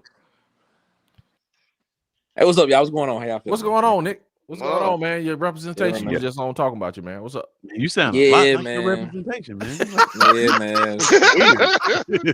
Crazy. Weird. Man. Y'all related? Crazy, man. Yeah, man. It's wild. Your cousin? That's what they say. They say we sound alike. That's what they say. I don't know why they say that. But I mean, I can't tell too much of a difference. They say we sound alike. I don't know. It's wild. Y'all wild, man. Y'all wild. Y'all funny, man. Nick, what's your thoughts on the game, man? Yeah, give us some inside mirror. Yeah, the whole time I was watching this game, I look at it and I was like, yeah, even when Auburn was up 17-10, I was not comfortable at all. I was just waiting for something to happen, and I was just waiting for something bad to happen. I was trying to be, positive and optimistic about what could happen and what possibly, what it felt like. I mean, it seems as if this is my interpretation of the offense. It seems as if the offense they're just trying to. It's almost like they're drawing up plays on the sideline as they go. That's what it looks like to me. And it's like you just trying to piecemeal something together in order for just to figure out what would happen there, instead of just that part of having a playbook to me is like it's a system problem, if you ask me. That's what it is. Right. It's a system problem if you ask that question, because it feels disjointed. It doesn't feel congruent. It doesn't feel like put together well. And the thing about it is, like, I really wish that I was there during the week to actually see what it's like in practice, and not just be there for like the viewing period that you're there for like 30 minutes. But to actually be there for like the full hour, a full 90 minute to 120 minute practice time that it is. We really love to see what it is, because I'm just curious to know like what is your version of good? Like you say in the post game press, in the post practice presses, yeah, man, we had a great week of practice, man. I mean, it was great practice, man. It was a great practice. Well, what is your version of good? Like, exactly, what is your version of good? Because because apparently when you come out here on the field on Saturday, just to the average fan, they can tell that this don't look right. This isn't right. And my heart goes out to Alex McPherson because Alex McPherson was really put in that situation because of the simple fact you don't have confidence in the other two kickers. You don't have confidence in Connor Gibbs. You don't have confidence in Towns Magoo at the moment. So you have to go out here and put this guy who has his intestines outside of his body, and he's trying to build up his strength in order to kick a field goal. A healthy Alex McPherson would have made those kicks. I believe so. A fully healthy Alex McPherson would have made those kicks, and it would have been a different game. It could have been a different game, and it still could have been, even with him missing those kicks.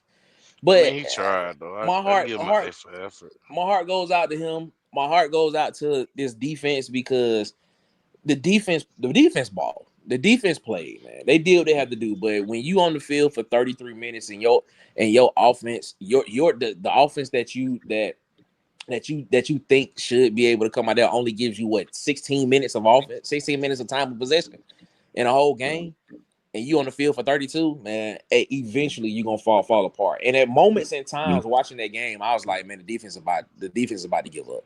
But they didn't, but at the end, they just got ran down, man.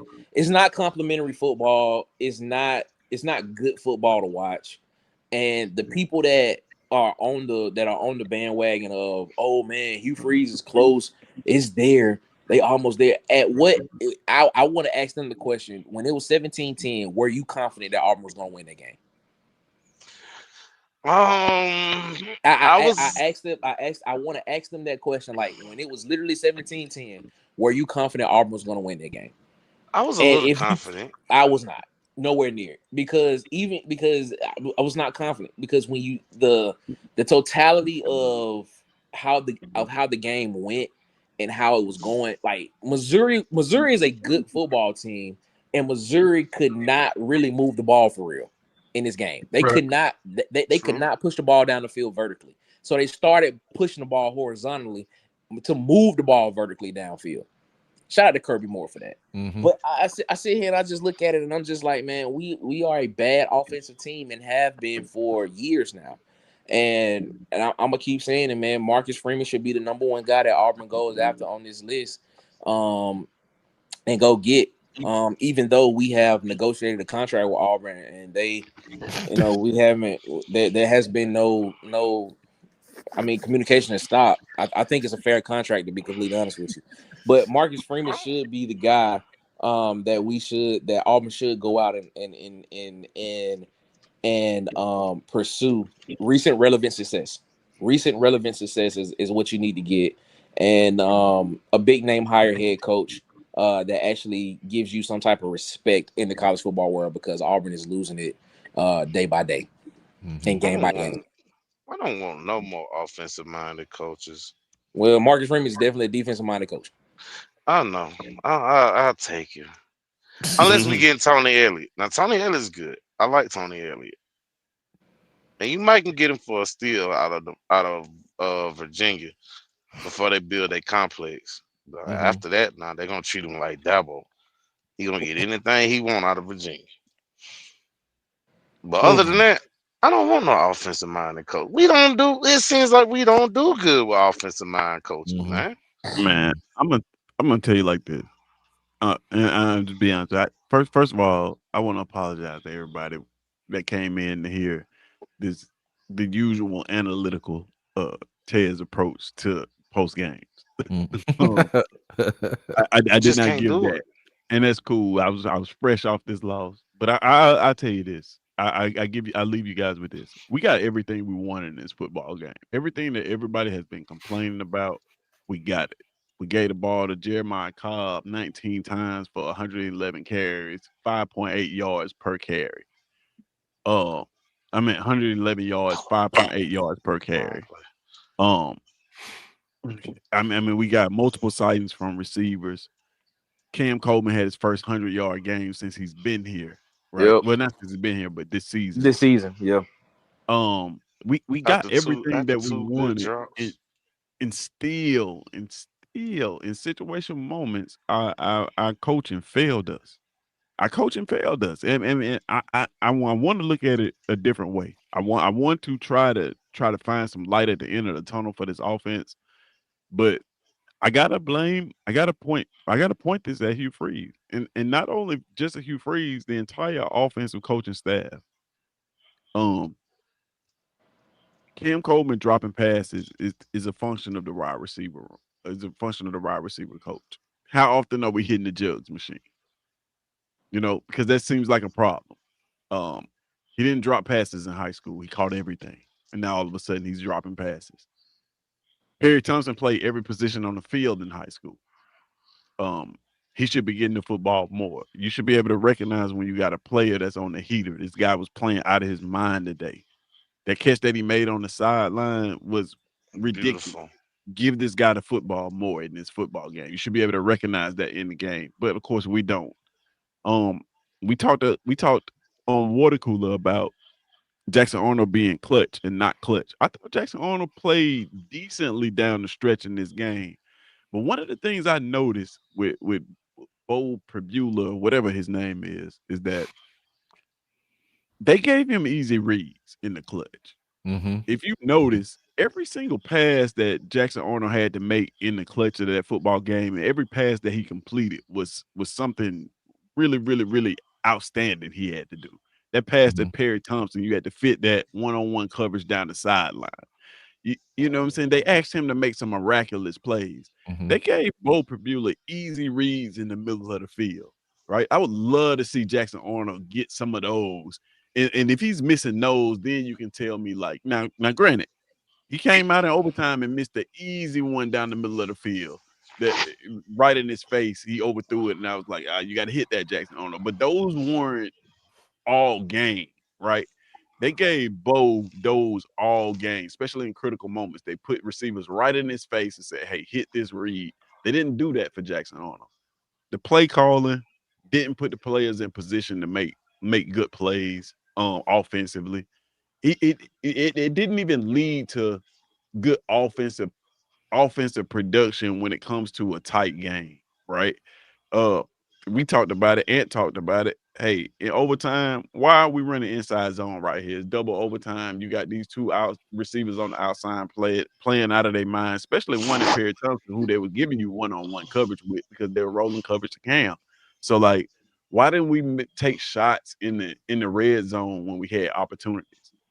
We had opportunities in the red zone. Like I said, we had opportunities in the red zone where we didn't take shots. We had opportunities in the first half that we didn't convert. We abandoned the run in the first half on a couple of drives that just stalled out. It just we didn't put the players on offense in position to make plays. And then the defense played out of their mind, but it's only so long you can do that. It's only so long you can do that. I know we want to blame them for the penalties, but like what happens when you get tired? That's the telltale sign of a tired side of the ball is of penalties like that. And that's what you start to see happen. I thought Ed played well. I thought Crawford played well. I thought the defensive line played. I mean, who wouldn't want this defensive line? Like, come on, let's be serious. Man. Awesome, man. They contain. I want you to look. Amon Hardy had 24 carries for 58 yards, 2.4 yards per carry. My goodness, man. Like you can't ask for much better than that. You can't, bro. Right? That's better. Now, Alabama won against Missouri, but they didn't do that against Amon Hardy at all. You know what I'm saying? They didn't even come close to that. Bo Prabula, whatever his name, he threw the ball 40 times for 23 receptions. That's close to 50%. Like no touchdowns, 2 interceptions. Like that is like if you look at Missouri's production in this football game, you wouldn't think they beat anybody with these numbers. You just wouldn't. We like I said, man, we got everything we want. Everything we've been asking for the entire year, we got it. Run the ball more. We did that. 150 yards on the ground. We did that. You know what I mean? Like we did that. The only what this game came down to is situational play calling, situational execution, and that just wasn't there. Like I've been saying it since the beginning of the season. We have a Monday through Friday problem, and that showed up today when it comes to execution. It showed up. It showed up. It reared its head. I want to say this though. I want to Mhm. say this. There's a point when you have to just be like, the guy ain't the guy. He's not. That's what we just have to say. Like, to Tez's point, everything went as right as it possibly could have today. Hell, even the referees tried to walk you down the field for a drive to give you some points at the end of the half. Absolutely. They tried to, and it still did not go in the direction and the way of an Auburn win. It just has to come to a point to now where you literally just have to ask yourself, and Auburn's just gonna have to ask the question of like, yo, is this the guy that actually lead the Auburn football program in the future? I mean, No. because and I've asked this question. I asked this question at the end of in the offseason. I said, if this team won 7 or 8 games, would you be comfortable? Would you be optimistic about the outlook of the next 2 to 3 years with Hugh Freeze at the helm as the head coach? And I think you're seeing what potentially could happen, because Auburn was a more talented team than Missouri, but tonight they just had a coaching staff that was just able to adjust on the fly and make their players look better. Make their players look better in the game and adjustment wise. When you start having recruits like Braylon Womack, this is a quote from Braylon Womack. Braylon Womack said, "You've got to score 20 or more points to compete. And we've done that 0 times in SEC play." He said, "It doesn't look like it's going to change. Nothing's changing." Mhm. That is a quote from Braylon Womack. Mhm. Right. That's a problem. That is a 5-star guy by a lot of industry services saying that this guy's a 5-star. When you a 5-star, a lot of people saying you should play in the NFL, or you should be a day one starter, at least in the rotation when you get to college as a freshman. That's what a lot of people are saying. When you have that kind of guy that's committed to your program that's not even on campus yet, and he sees what's going on, that is a problem. Auburn needs to go ahead, and I know we play around a lot, and I know we talk about stuff, but Auburn actually needs to go ahead and legitimately go hire a big name coach. And I've been saying this for the longest, man, because Auburn is on the brink of being what's considered to be irrelevant in college football. And when you get on that brink of being to the point of irrelevancy, it's going to be very expensive to get back to just par. Okay, let me ask y'all a question. That's the problem, though, Nick. Oh, go ahead. No, go ahead. No, I was about to say that's the problem, though, Nick. I don't think. I think we are more dangerous than irrelevancy. Right. Yeah, I agree with you. I think that's a conversation that can be had. And I liken it to Alabama. I liken it to the Alabama situation before Nick Saban got it. Irrelevancy for us would actually almost be better than where we at. I think we okay, this is what I compare Auburn to right now. I compare Auburn to a 8th seed in the NBA playoffs. If you're an 8th seed in the NBA playoffs, you can't get no draft picks. You almost want to be the worst team in the NBA rather than being an 8th seed in the NBA playoffs. Like, you can't get no draft picks. You can't really improve your team. None of that. You just kind of this middle of the road team. In Auburn, I know a lot of people like to say. I know a lot of people say that we're teetering on the edge of irrelevancy, but Auburn, the brand itself, is so powerful that I don't think we'll ever be an irrelevant team. Oh no, it's here. But it's so dangerous. It's here. No, Auburn's irrelevant. No, but it's so dangerous that we won't be irrelevant. That we'll just keep not winning games and we'll still be this team that's we gonna have the flashy scoreboards. We gonna have the sold out field. We gonna have all of that, but we just won't be winning the games. Like I think this is it. What we living in right now is like the bottomless pit for Auburn. This is it. This is where we get all excited, where we are, we get these recruits in here, whatever, and then we just don't win games. And it's just That's Okay, the worst that it can get for Auburn. And, I and don't. it's almost worse than being irrelevant. No, I don't. I see where you coming from that, but I kind of disagree with that because it can't get worse than that. You can literally lose every game and still be doing the same thing, and that's worse. I believe that's worse than. I believe that's worse. Like you can literally. That's worse because you losing every game and still thinking that you are that you are this powerhouse program and things stuff like that. Like let's not get it twisted. SMU was a brand at one point in time. Nebraska was a brand at one point in time. But SMU was a brand and they fell off because of I know I get what you're saying, but the thing is they didn't win and people stopped going there. Like it's going to get to a point to where it's going to be like, do y'all really even care to win games? Or do you just have the illusion of trying to win games?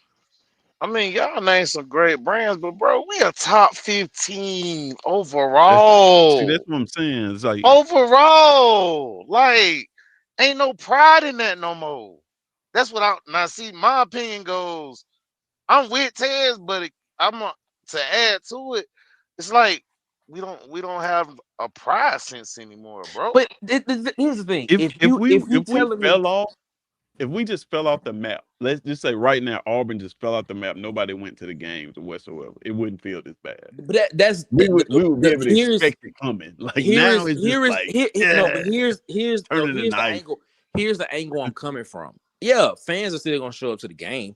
Fans are still gonna come to the game and participate and stuff like that. But when you talk about the people that actually matter, about actually pushing the program forward, the people that got to come in and coach the game, the players that have to come in and play in the game, you're not gonna get those kind of guys. You ended up with Hugh Freeze, who was the third option. That's what I'm saying. See, that's what I'm saying. Like you'll have videos of James Franklin wife saying, "Yeah, we were interested, but we don't know who we would be working for."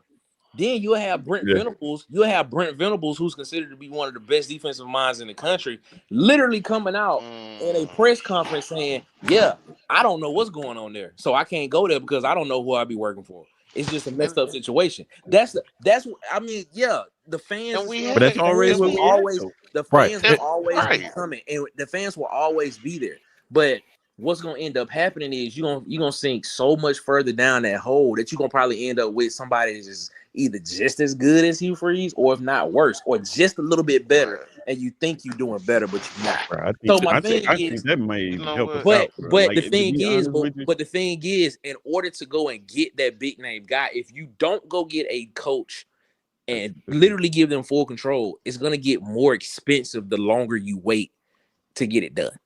This kind of going where I said this is kind of going. The conversation is going where I want it to go, and this is my question to you guys in this intersection. Everybody is saying go get a big name coach, and we've had this discussion that Auburn has tried to get big name coaches, and for whatever reason they have not arrived on Auburn's campus. We know they're not there. They are shooting for the stars. We have proof of that because are they though? They're coming out saying they've been approached and turned the job down. So this is my question to you guys into the chat. Okay. Would it not be easier? Would it not be easier instead of trying to get this big name coach that never has arrived at Auburn yet? Would it not be easier to keep the defensive coordinator and just get the best offensive? Hold on, let me finish. To get the best offensive coordinator in the country to pair with DJ Durkin. I'm saying, would it be more feasible? Would it be more feasible or palatable? Could you do that versus getting Marcus Freeman? We know we might, and I'm not saying we can't, but I'm just saying, looking at the past reference, we might not get Marcus Freeman, but we can go get the best offensive coordinator in the country. We can do that. Let me ask you this. Let me ask you this question. Let me ask you this question real quick. What do you consider a big name coach? Do you consider Lane Kiffin to be a big name coach? Sure. Yes. Really? You really? Yes, I do. At this big name. Hold on. You're talking about like winning. I'm saying, name. Absolutely. Everybody knows. At this point in time, right now, like on this day, right now, Lane Kiffin is a big name coach. He just took Georgia to the wire, and knowing that if he had a defense and wasn't at Ole Miss, If Lane Kiffin was at Auburn, bro, we would probably be out of the Undefeated. stratosphere right now. No. Okay. Yes, he's a big name coach. Fine. To answer the Okay. question, Let me ask yes. you a question. You think so? You think Lane Kiffin is a big name coach? If Lane Yes. Kiffin was a big name, if Lane Kiffin was a big name coach, why hasn't he gotten over the hump? Because In he's terms at of- Ole Miss. Is that Ole Okay, Miss? so it's Ole Miss fault. But other coaches have gone other places and have at least gotten their teams that they played that they've been with, and at least gotten them in positions of relevancy at least once. Haven't seen it at Ole Miss yet. Man, he was on the verge of the playoffs last But year. like, he was like, on the hold on. The verge of getting there is different than getting there. But That's I the know that. difference. But you're Who is talking that, about a though? Lane What- Kiffin taking Ole Miss from irrelevant to relevant. When was Ole Miss irrelevant? When was Ole Miss irrelevant? After Hugh Freeze, Let me ask you after this, Hugh though, Nick. Freeze What- left. Okay, all right. Let me ask you this though, Nick. What school what school on the level of an Ole Miss has achieved more than them? That's a good question. Haven't. Well, we Haven't, can say man. this. Not many. We can say this. Okay, name what schools. But here's the question. Here's my question. Maybe Indiana. What schools do you put on that level though? Because I can sit here and tell you. Well, guess what? Clemson could have done the same thing. If Clemson is in the ACC. You think Clemson and Ole Miss You on can- the same level? You can. There's an argument that could be made because the argument is that the ACC is weak. There's an argument about it, and we're seeing it right now. But you saying I can see Clemson? the You saying argument. Clemson There's and an Ole Miss on argument the that can be same made. level The as a argument has always program? been made that the ACC Well, is weak. So is Clemson really a top tier program, or was Clemson just the cream of the crop that was just the better team in that conference? But my point that I'm making is when you ask that question, what is considered to be a big name coach? Like we say names like Lane Kiffin, we say names like Brian Kelly. At least Brian Kelly went to a national championship. Those are big names though. Okay, Brian so Kelly can't win a names- big game though. Okay, Lane Kiffin can't either. Apparently, But Everybody Lane in the Kiffin, chat, Lane everybody Kiffin in the has chat, the Lane everybody beat in the Georgia chat right now last year, knows who so- Lane Kiffin is, but everybody in the chat doesn't know who John Summerall that's the is. difference. But see, that's John the difference. Summerall is not a big name coach. That's the That's difference. what I'm saying. Like True. big Okay. name doesn't mean that like I'm not saying like when I say big name coach, I don't mean like Nick Saban, Kirby Smart won a bunch of national championships. I mean like everybody knows who you are and what your reputation is of winning football games. My definition of a big name coach is a coach that has been to places and that has proven that whatever situation that they was in, they were able to make it to a point to where they had the opportunity to win or they actually won. That's And a that highly opportunity. successful coach. That's not a big name coach. But it comes with it though. Some coaches get the moniker of big name coaches just because they just have been associated with somebody. Right. So that's this is what I'm saying. Like that is a my difference. wife There right is a now. difference. My I wife don't right now want- knows who. I don't want She you. knows who. The reason why I'm so high on Marcus Freeman is because yes, it is a name, but he's also successful. Everywhere he's been, he has had top 10 defenses where he's been. He took a Notre Dame team in his second year as the head coach at Notre Dame to a national championship game. Right. That's quick turnaround. That is a successful and big name coach. We talk about Lane Kiffin, but Lane Kiffin always comes up short.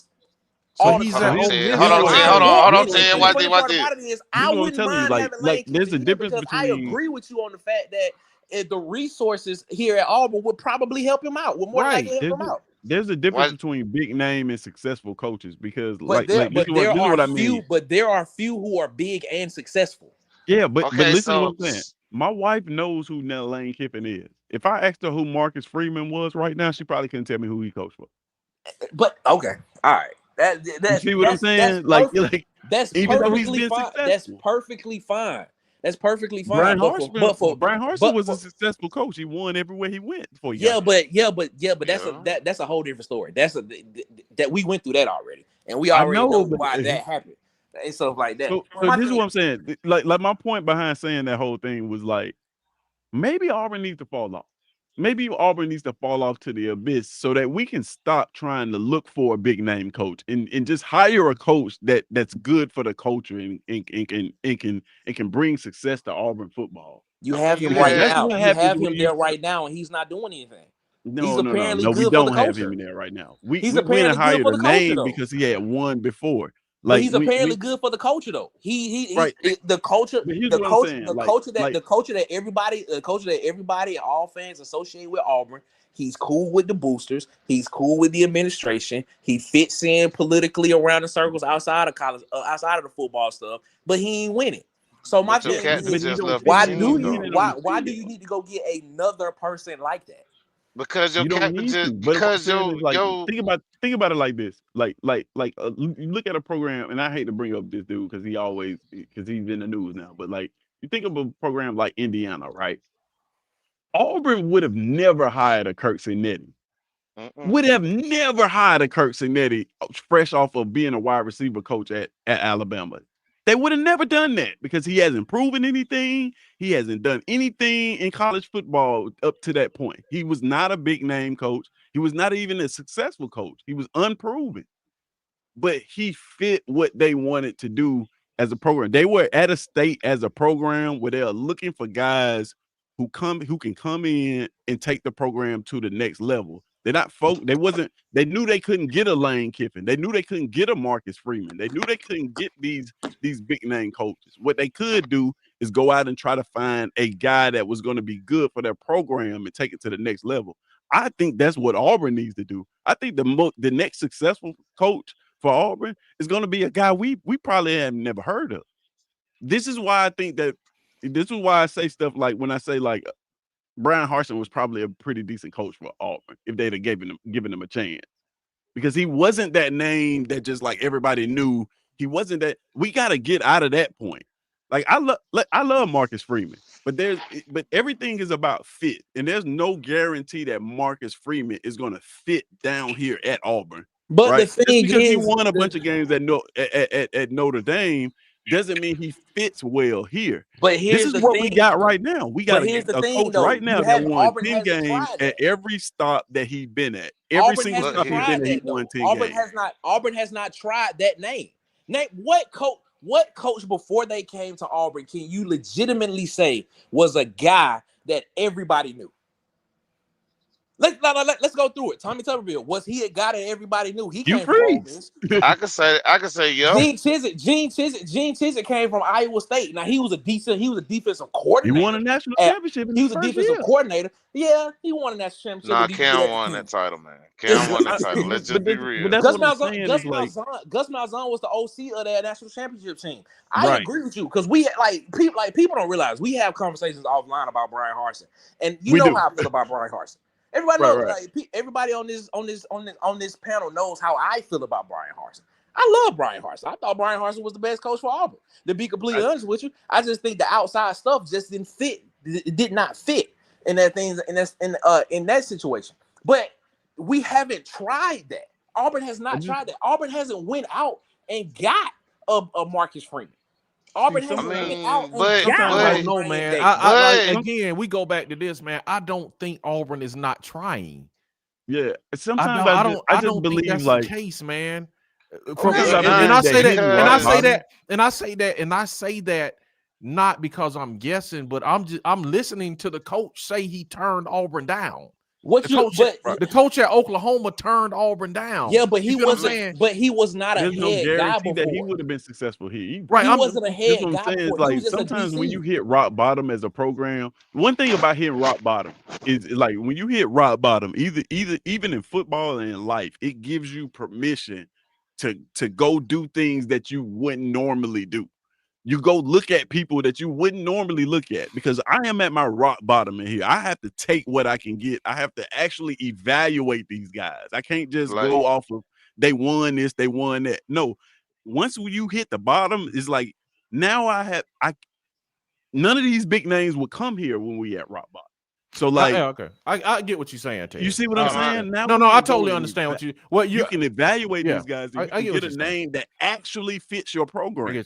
You instead of just saying just off of the rip, and this is how good coaches are hard to find. This is how I'm interpreting. And you're saying like just off the rip. Let's just all we're looking at is Marcus Freeman and who quote unquote is a big name. Instead of looking at let's look at the coach that can coach Auburn, that can coach football and be a fit. Not just all you get is let's just go look at a big name. But that has happened already, Marcus, like you get but big that has names all the happened time. already, though. But that has happened already, and my argument is Auburn is not irrelevant yet. I'm saying Auburn is on the teetering on the island of irrelevancy. That's what I'm saying. You're coming from the perception of Auburn's already there. I don't think they are. I think you can legitimately get this dude out the way and go get a guy and get it in and get excitement in the program and in the fan base. And guess what? It will bring it back. What happens if that don't work, I don't Nick? think Auburn's there yet. I think for sure be irrelevant. You see what I'm saying? We go get a Marcus Freeman, and Marcus Freeman don't work out here at Auburn. It's not Marcus Freeman's fault at that point. It's an Auburn problem. Now all of a sudden nobody wants to come here. If Marcus Freeman couldn't win here, definitely we're not gonna get nobody else. So in that scenario, you would just rather go get a G5 coach and just let a G5 coach come in. It's not even about a G5 coach. It's just like think about Ryan Day. Who was Ryan Day before he got to Ohio State? He was the offensive coordinator. Exactly my point. He wasn't a big name. Marcus Freeman. Yeah, he wasn't a big name, is what he's saying. That fit their program. It fit what they wanted to do. Like we gotta stop. We gotta get out of this.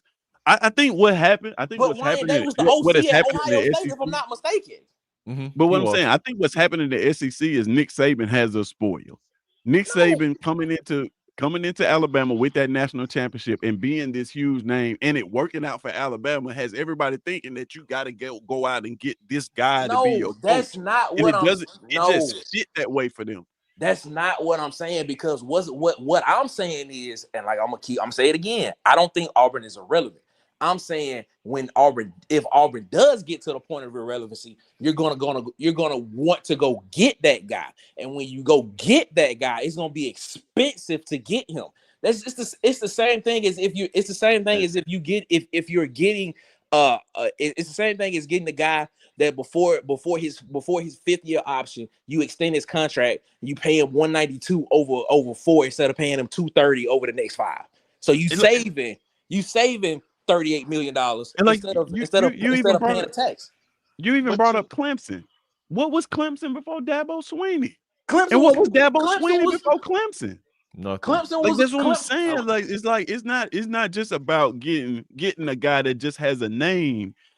Good coaches are hard to find, and it's not necessarily about the name and what they've done. It's about how do they fit with your culture, right? But you had that chance. And I feel like we don't find guys like that. We just finding guys that we think that just can that's the whole reason why we have Hugh Freeze.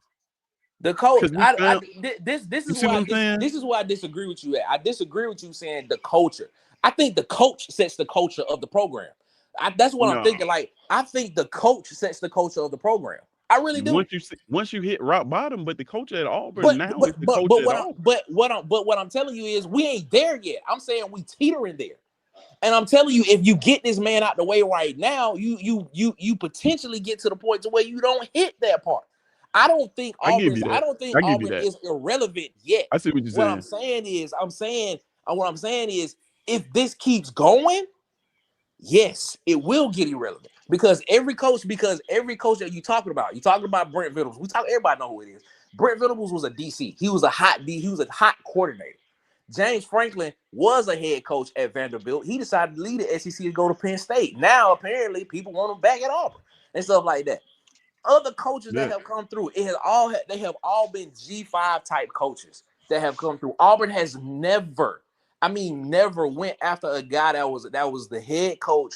That was a head coach that actually won as the guy, not as a coordinator, as the guy that has proven it. That's all I'm saying. Yeah, I give you that, but I'm just so you don't think they have ever tried to go after somebody, or they have. I believe they have tried. I don't believe they haven't tried, man. Who do you? Okay. I can't. That's something I can't prove. But you know what I'm saying. We know they have tried to get big names, quote unquote. So I don't, and I can't prove it. So I don't know that they wouldn't have tried to get, you know what I'm saying, a proven person. And the reason why I can't say nothing to it is because I don't have that coach in mind, right? Like there's no name that I can give you that just fits, right? Like because like I don't know who that guy is, right? Like even we talk about Marcus Freeman, but what was Marcus Freeman before Notre Dame? He was a DC at Cincinnati. DC at Cincinnati. Okay, he was a DC at Cincinnati. Cincinnati. Would you right now be cool with hiring a DC from Cincinnati? No. If he had a top 15 defense and his numbers consistently there, yes, I would entertain. Okay, so you got that on your team right now though. So what's the difference? That's what I'm saying. That's Yahtzee. That's why Durkin is a proven top 10 DC. No, but what you're failing to realize is the reason why Marcus Freeman is great is because Notre Dame took a chance on him. It did not work out. It wasn't good. But that wasn't Durkin. That wasn't Durkin's fault either. We're not talking about the situation. We're talking about when DJ Durkin was the head coach of Maryland, and Maryland. But that's Maryland though, and that's not DJ. Okay. And that wasn't DJ's fault. Okay. No. All right. And I'm not saying that Marcus Freeman wouldn't be a great coach, but what I'm saying is the reason why Marcus Freeman is a great coach at Notre Dame is because Notre Dame took a chance on Marcus Freeman. They could have went and tried to get Urban Meyer or any of these big names that were out there at the time. But no, they went and got a defensive coordinator that was building a good defense at Cincinnati in an inferior conference. Right? We have this notion that just like he's got to be from the SEC. Was not a he good has to head be coach proven in an inferior conference at Maryland. But we want, but now because he's a good coordinator, we want to give him the head coaching job of what what a lot of people are saying is a top 15 school in the in college football. Okay, So hold on. If he was not able to produce, if he was not able to produce at that school in an inferior conference, why do you think it's going to happen here at this school that's considered to be a top 15 program, the 13th winningest program of all time? Prime example. Red Lashley, a prime example too, though. Right. Red Lashley is also a good example of that. But they took a chance on I don't know if DJ Durkin would be a good head coach at Auburn. But what I can say is the players love him. I know he'll field a good defense here at Auburn. I know that for sure. Team together. We've seen that. He's proven that. So it's like, maybe he would, maybe he not. But I'm just saying, like, we have to. I think when we looking for coaches, we have to look for coaches that fit this program, and we may have to take a chance on the coach. We may have to get out of this whole thing that just like, hey man, we got to go hire John Gruden or the best coach. Like. You just got to think about it. Like, even if you look at Alabama, if it wasn't for Washington going to the national championship that one year, what has Kalen DeBoer done other than that? Nothing. They would have been taking a chance on this dude. You know what I'm saying? So it's like we got to get out of that. You could have took a chance on Kirby in 13, but you chose to keep Gus. Kirby wanted to come to Auburn when he first in 13 when he was first finna when he was first finna be a head coach. Auburn interviewed him and everything. You just wouldn't give him. Kirby is almost the exception to the. He's not even the exception to the rule because he was a defensive coordinator. He was a DC, right? He hadn't proven anything as a head coach. And you wasn't gonna give him full control of the team, so that's why he didn't come to Auburn. I think y'all missing my point. I really believe y'all missing my point. My point y'all really missing my point because y'all talking about coordinators. I'm talking about a dude that's been the guy, that's been at the head of the program. Go get that guy. So why would you leave that if you're giving? Okay, just say prime example, right? You catch Dabo at his prime. Why would Dabo leave Clemson for Auburn when he's getting the same amount of love as Kirby? I mean, as Saban is at Alabama.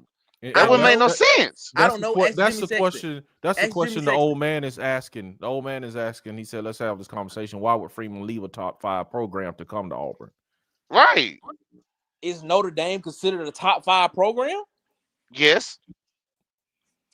That's what you think, and a lot of people may feel like Notre Dame is not a top 5 program. Why not? Well, they don't play in a conference. Right now, they don't play in a conference. They don't play in a conference championship game. All right. If you lose more than 3 games, guess what? You out. If you play in a conference and you win your conference, or at least make it to a conference championship game, that gives me an out. That gives me an opportunity to plead my case in politics that's saying that I could be in the college football playoff. There are a lot of things where people can say Notre Dame is not a top 5 program. That actually where do you rank Notre Dame versus Auburn in terms of program? You think Auburn is a top 5 program? No, Auburn's not a top 5 program right now. So is Notre Dame ahead of Notre Auburn? Dame? No. In my opinion, yes, Notre Dame is a top 5 program right now because they just recently went to a national championship game. But some people may sit here and be like, "Well, are they really a top 5 program?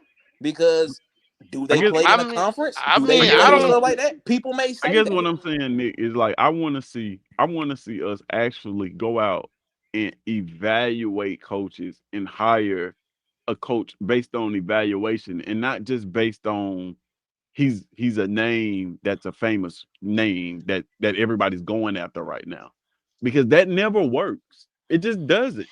It just, like you look around the SEC, it doesn't.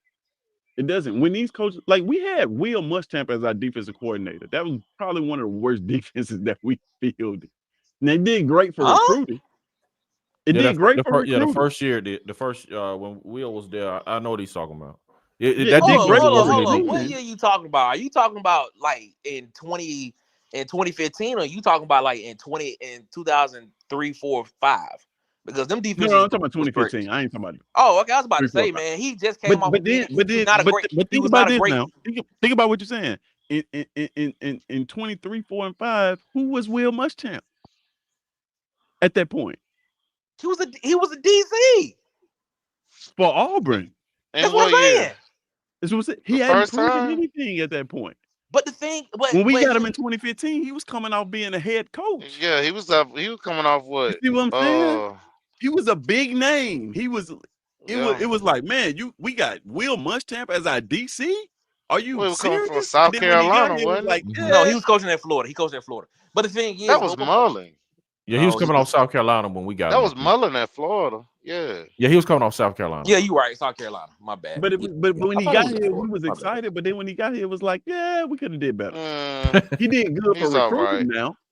Now, I take nothing from Will Muschamp because we didn't start getting top tier. We didn't start getting top tier linebackers.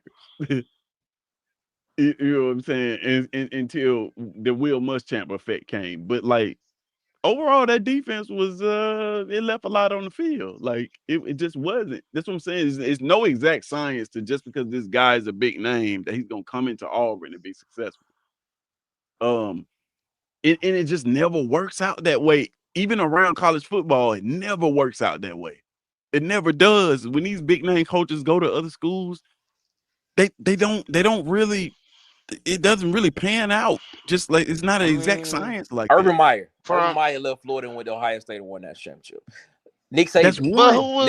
Nick Saban left LSU, went to the NFL. Who hasn't won a national championship at Ohio State? Think about it. James Franklin. Here I think every coach at Ohio State for the last you can debate this. You can debate this. Have won a national championship. James Franklin was good at Vanderbilt. Went to Penn State and was a 10-11 win coach every year. Yeah, so my better than Clark Lee. For every Will Muschamp that's brought up, I can give you a James Franklin. I can give you that. For every Will Muschamp that's brought up, I can give you a James Franklin. So yeah, it's not an exact science, but guess what? More likely than not, that guy's going to win because guess what? He has a system and a formula that's going to happen. Now there are exceptions to that rule. I'm not disagreeing with you there. I think there are some guys that should have just stayed as coordinators, but because they were so good as coordinators, you have to try them out as the guy to see if it works. I do believe that. But majority of the time, I'm pretty sure if we study this and we looked at the numbers, majority of those guys, and as I always say, you take the biggest one out. So you can take Nick Saban off the list if you want to. You take him out. Right. If you take him out, you can name a James Franklin. You can name a Brian Kelly because technically LSU is still good. He went to an SEC championship his first year there. They've won every year he's been don't there. get me wrong. I would definitely trade. I would definitely trade Hugh Freeze's record for Brian Kelly's record at LSU. My point is, for every Will Muschamp, there's a Brian Kelly. There's going to be a James Franklin. There's going to be a Lane Kiffin that's going to win games there and give you the opportunity to get to that level. I'm just being honest. I guess what I'm saying is not 1-to-1 though. I don't think it's for every Will Muschamp there's a James Franklin. I think it's like for every 10 Will Muschamps there's one James Franklin. I disagree. I disagree with that one. Yeah, it just I disagree with that one. I disagree because like you think about, for one, big name coaches don't really leave the school that they're at. You know, it just doesn't. It doesn't happen all too often. But what I'm saying is like when you just think about it, you can name the Urban Meyer. Urban Meyer, you're right. Went from Florida, went to Ohio State, and then he was y'all forgetting where he started at. Now he started at Utah. Urban Meyer really wasn't no dang coach. He wasn't a big name before he got to beat Florida. Bama in the bowl game. But no coach is a big name. A lot of these coaches that are big names, they became big names because somebody took a chance on them at a bigger. But that's every coach though. That's just like saying a banana peel is yellow or it starts out green. But that's every coach. Somebody always has to take a chance on somebody everywhere. But my point is this. Once that guy has proven that he can do it as the guy, and this guy apparently is interested in moving, why not go after him and take a chance on it? That's all I'm saying. Okay, listen, if we can get a Marcus Freeman, absolutely, I say take a chance on him. But what I'm saying is, like, if we get a Marcus Freeman and it doesn't work out, that is going to be so detrimental to Auburn football. That's an Auburn problem right now. That would be an Auburn problem. If we thinking right now that it's detrimental to Auburn football what Hugh Freeze is doing, let us sign Marcus Freeman and it don't work out. And that would be an Auburn problem. That would be an Auburn problem. You're right. I say take a chance on South Florida coach. I mean, he ain't too proven, but he won big games right now. He beat Florida. He beat who they played the first game? Boise State. I mean, he ain't a bad coach. If you're gonna take a chance like that, I'd rather take a chance on him. They said the same thing about Brian Harsin. What happened? Harsin didn't like. Harsin didn't want to recruit though. There's more to that story than just that. But okay. Yeah, I don't think the school wanted him. Yeah, and like Harsin is a perfect example of my point. Is like I think here at Auburn we had this thing of either it's got to be a big name or an Auburn guy, and then they hired Harsin and he wasn't either, and they didn't want him.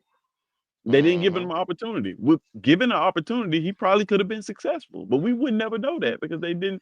We have to get out of that. That's what I'm saying. Like the school itself, not even just the fans, like the school itself has to get out of that. Like, hey man, we get a guy that's up and coming. We have to give him an opportunity, even if we don't like it. Like even if we don't agree with that should be the hire. We have to get this guy all the resources. You put all the resources behind Brian Harsin that we put behind Hugh Freeze. Who knows what would have happened?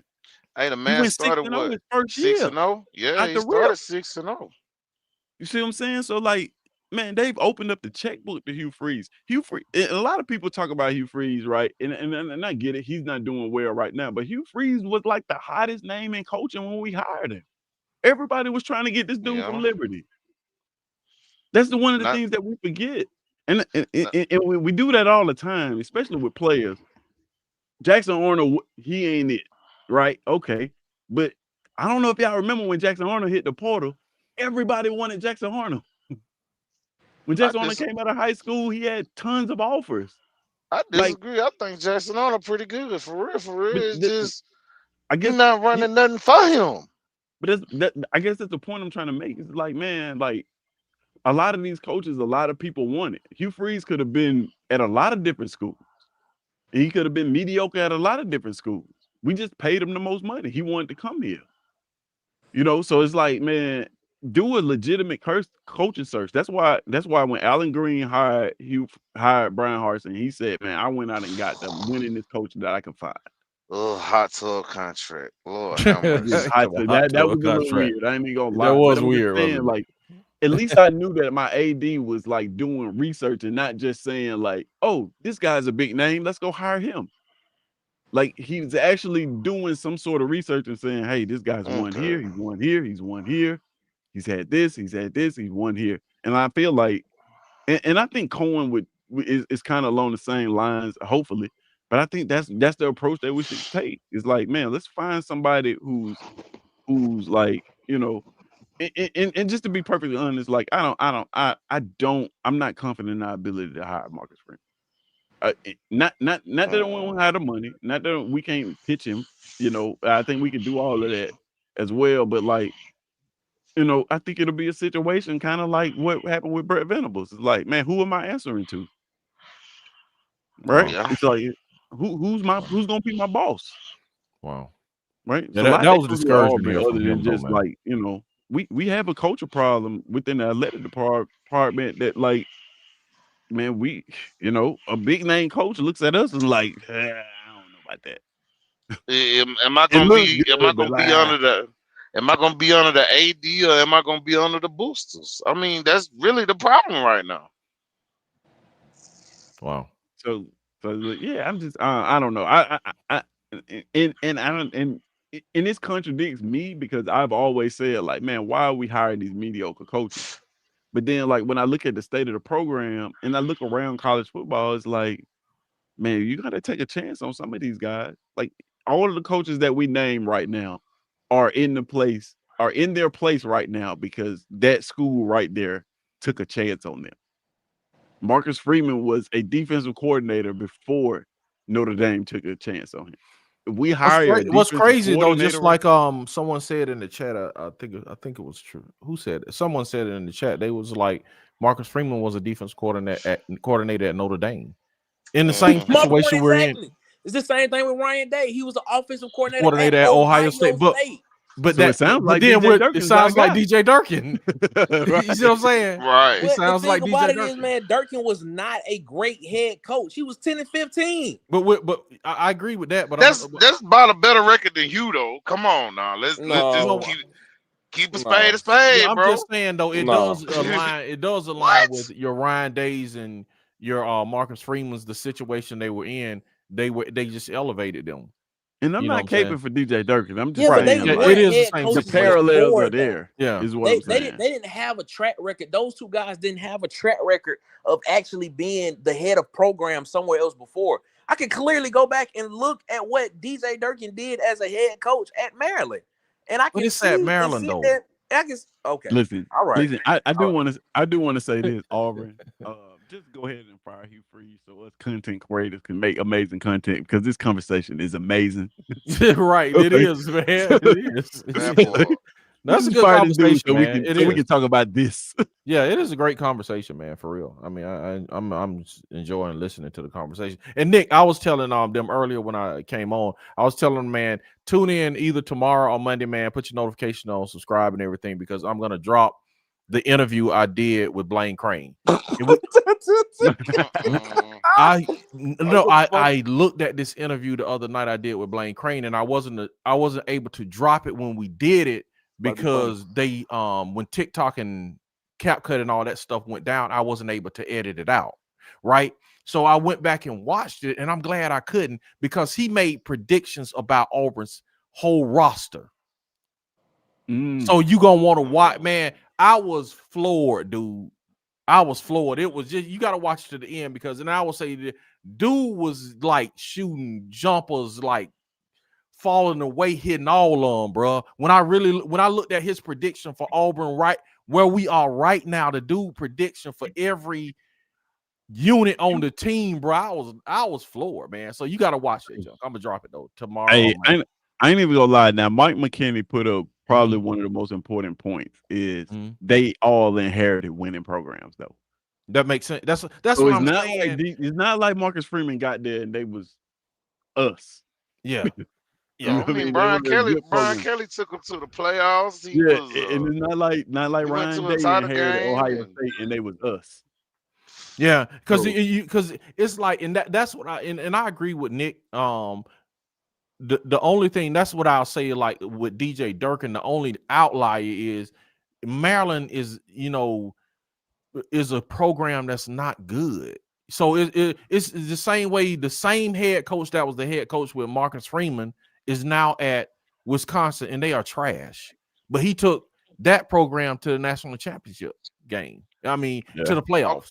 You know what I'm saying? So it's like the program does have something to do with it. I think I would love that. I'm gonna be honest with you guys. I would love to have Jeff Lebby as the head coach. If he could give me what he's with the talent we have, if he can do the same thing at Auburn he's doing at Mississippi State, we are a playoff team. But he's at Mississippi State is the problem with Jeff Lebby. Yeah, I get what you're saying, because Mississippi State was not, that program needed turning around, and he's turning it around. And then we might not see the best of Jeff Lebby. Number two is because he is at Mississippi State, and it's no slight to Mississippi State. It is what it is, man. You have some programs that just have a bigger brand. You know what I'm saying? If you talk about an LSU or Mississippi State, LSU has a bigger brand. It is what it is, man. If Indiana was a 10-win program before Kurtz and Nettie got there, they wouldn't have gave him $98 million. But they gave him $98 million because they knew a lot of teams. That's the best coach they've ever had in the history of their program. But I mean, if that was the case, I think two things could be true at the same time. Kurt Cignetti's name was in the coaching circles about actually leaving Indiana for a bigger job, because there are bigger brands than Indiana. So Indiana was like, bro, you took us to the playoffs last year. We see what you're doing. We just want to lock you in. We want you to retire. Yeah. That's it. I mean, his name was in the coaching circles, though, because Indiana was trash before he got there. He turned them around. That's why his name started buzzing, because he turned the program around. He literally got them in the playoffs. Hello, It's not like they was. Indiana was just winning on the verge of winning. We hear you. Hello, Nick. Oh yeah, we hear you. We hear you, Nick. Can y'all hear me? Yeah. Can y'all hear me? Hello. Yeah. Y'all hear me? Yeah. Can you hear us? Okay, there y'all go. I thought y'all left. My bad. What happened? My bad. I don't know what happened, bro. I was like, where y'all? I just stopped here. Y'all like, what happened? Where y'all go? That's like Elko. Dude took a chance on Elko. He turned them around, and then he went right back home. Elko was the defensive coordinator at Texas A&M, and then went to go be the head coach at Duke. So he had a proven track record. That's all I'm saying. That's all I'm saying. He went and had a proven track record at a school that is in the ACC, won at Duke for 2 seasons back to back, and then got a bigger job. That's exactly what Texas Bro, A&M if you did. win at Duke for 2 seasons, you deserve a bigger job. Yes. Come on, bro.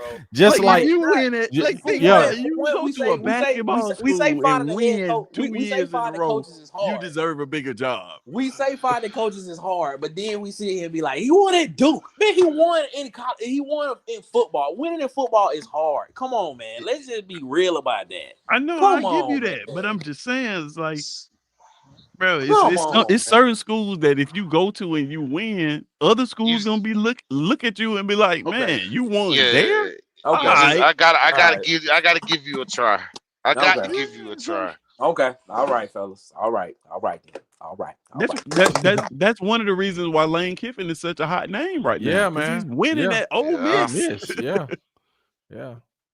Man, can you imagine Lane Kiffin at Auburn right now, man? Oh my god, with DJ Durkin.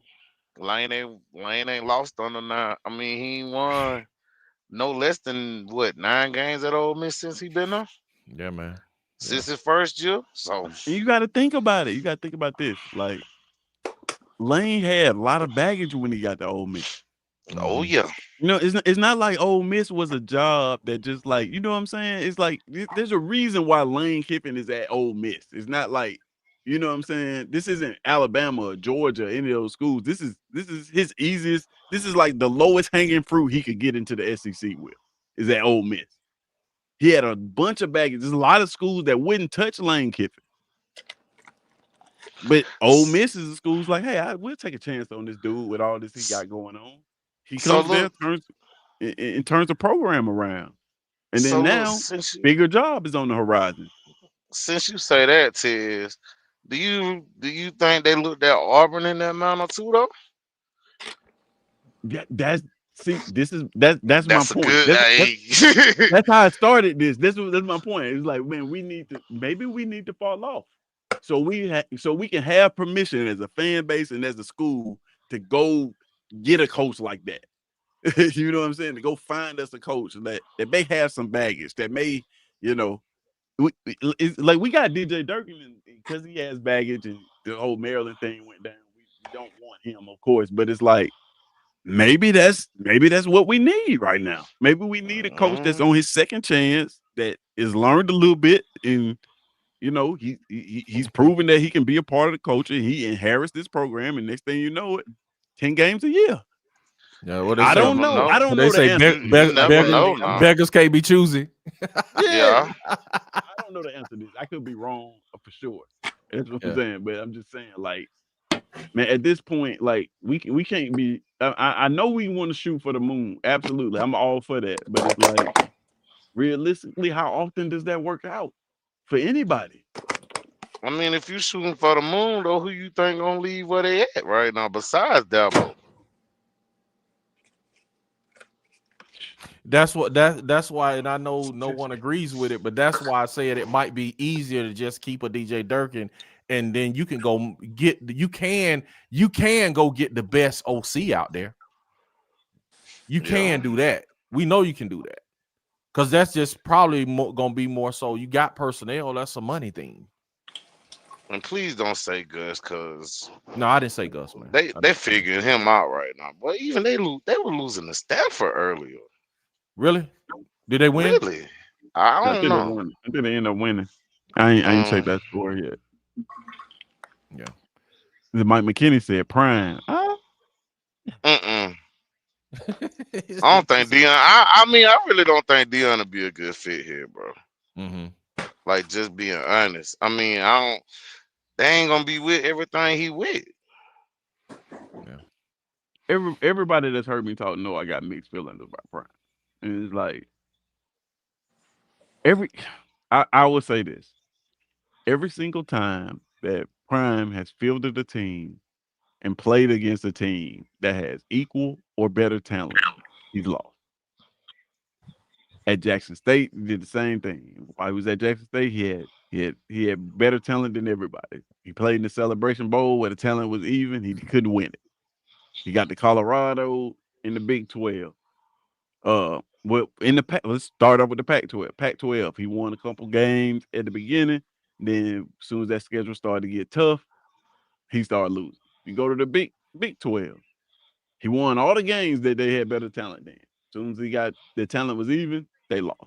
And now you see what's happening now that some of that talent is left. I like, what type of team is Prime's team? What is the identity of a Prime coach team? And I think, man, I think we won't really know that, man, until like the residue of Shedeur and Travis wear off, because you're so used to seeing those three amigos together, man. You don't really know the identity of a Prime team without you haven't seen Prime without those guys. But Prime is you haven't seen him. Prime's a big name coach. Yeah, I know. I'm just saying you haven't seen Prime you haven't seen him do it just him without those guys. Every time you've seen him, you haven't seen him without him. So now you're starting to see him without him, and we'll be able to see if he can really build a program. There's not many coaches that's gonna come with a 5-star quarterback and a 5-star corner and receiver. The Heisman winning, a Heisman winner. So yeah, I agree with that. So the question is, if that's the case, and just say you want to get an Auburn person that's done been there before, would you go after Dillingham? I don't know. Man, and I'm gonna be honest, man. If you talking about Dillingham or Rhett, I'm just keeping DJ. I feel you on that. I mean, now we're going back to, are we saying now if you talking about Dillingham and Rhett, those are offensive coaches. Everybody is howling saying they don't want an offensive coach anymore. They want a defensive coach now. That's what a lot of the sentiment around Auburn is, and this coach, which Hugh Freeze is not the coach yet. But I'm just saying, if there were a change, people saying they want a defensive minded coach. Dillingham and Rhett are not defensive minded coaches. I mean, I wouldn't mind. I don't care about. I guess what I'm saying is, like, I don't so much care about the offense versus defensive minded coach thing. I'm more so, I don't want another coach that calls his own play. Okay, for sure. I definitely don't. That's why I brought Dillingham up, because he gave up play call. He gave up play calling, so he wants an OC. Right. I don't want another coach that calls his own plays, because I just feel like in the SEC specifically, it's too much. It's just too much for a coach to be able to do that. I think that's what's going on with Hugh Freeze too. It's like he's trying to play head coach, and then he's trying to show up on Saturday and call plays, and it just don't work like that. Like, you can't win like that. So yeah, like calling his own plays, nah, not so much. I mean, I've seen maybe Sarkisian is probably maybe one of the best at it right now. And I guess you can. I don't know if does Ryan Day call his own plays? No, remember he had Chip Kelly last year when they won the national championship. Yeah, so like, yeah, I think maybe Sarkisian is the only one that's really successful at doing it for real at a high level.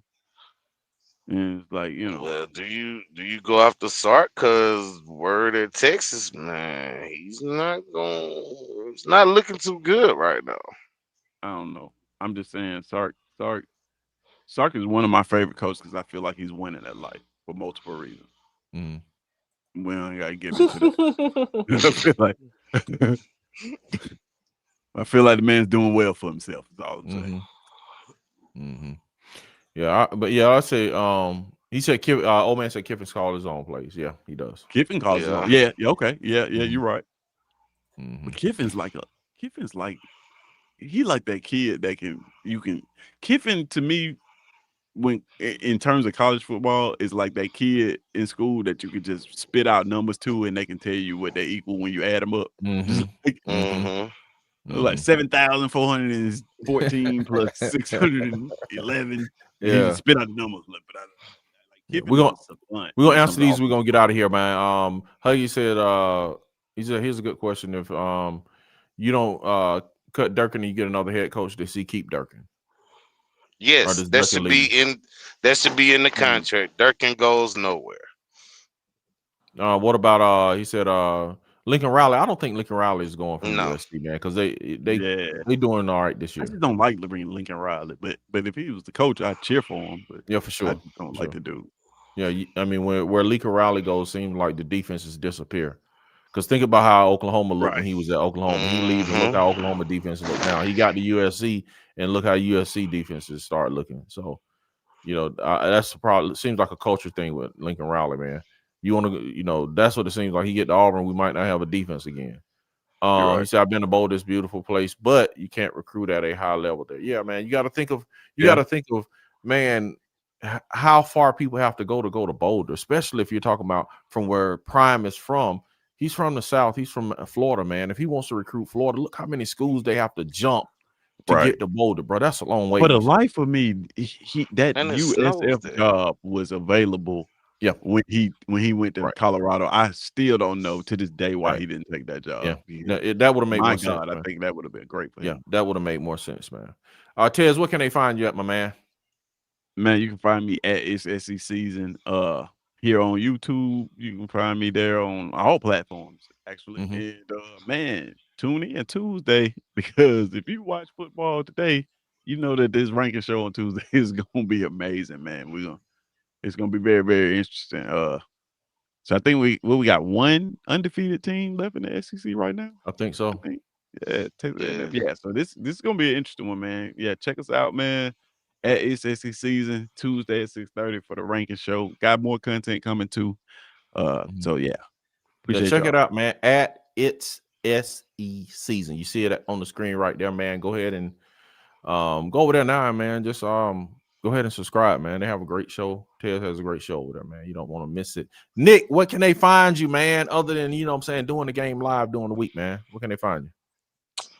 Yeah, Water Cooler Talk Sports, man. We are here Monday, Wednesday, Fridays, 8 p.m. Eastern, 7 p.m. Central. And then, of course, on Saturdays, we do the locker room where we, live stream the game and react to what's going on live. But yeah, man, just hit 800 subs. Now we on our way to 900. So yes, sir. We appreciate y'all for that. Follow us on X at CoolestPod23. And yeah, man, we appreciate that so much, man. Appreciate y'all. Thank y'all. Yeah, and we'll be on tomorrow at 6 p.m., man, for Have You Heard Auburn News Today. And you can find Nick. You see it right there at the Coolest Pod 23. Ant, where can they find you, Ant? Ant, you there? Ant? I don't know. Ant might not be there. But yeah, y'all also check out, man, Bubba and the Old Man. Bubba's on Sundays with us sometimes, man. So check out Bubba at Bubba and the Old Man. Auburn Sports Talk. You saw the old man in the chat, man. Good friends of the show. And man, if you guys want to find my man, Kid Country, you hear Elwood all the time, man, on the corner call-in show, man. He's always calling in, giving great insight, man, giving tips on recruiting, man, giving some insider information, good takes on Auburn, man. You can find him at Kid, Kidd, Country with a K. Check him out, man. He got his YouTube channel up, man. Go over there and subscribe. He's gonna start dropping some content, so you want to see that, man. So, and until then, man, until the next time, I'll also check out my man, checking out my man, Lord have mercy, Tight Sports, man. You want to check out Tight Sports, man? Alabama Mega Cast and our boy from what I'm just having brain fog right now. It's late, man. Yeah, man. It's like, what time is it? 1 o'clock in the morning. I don't forget the rest of the shows, man. We'll see y'all next time. Let me get these comments out there. We are, man. I'm like, bro, I'm gone, man. What time is it?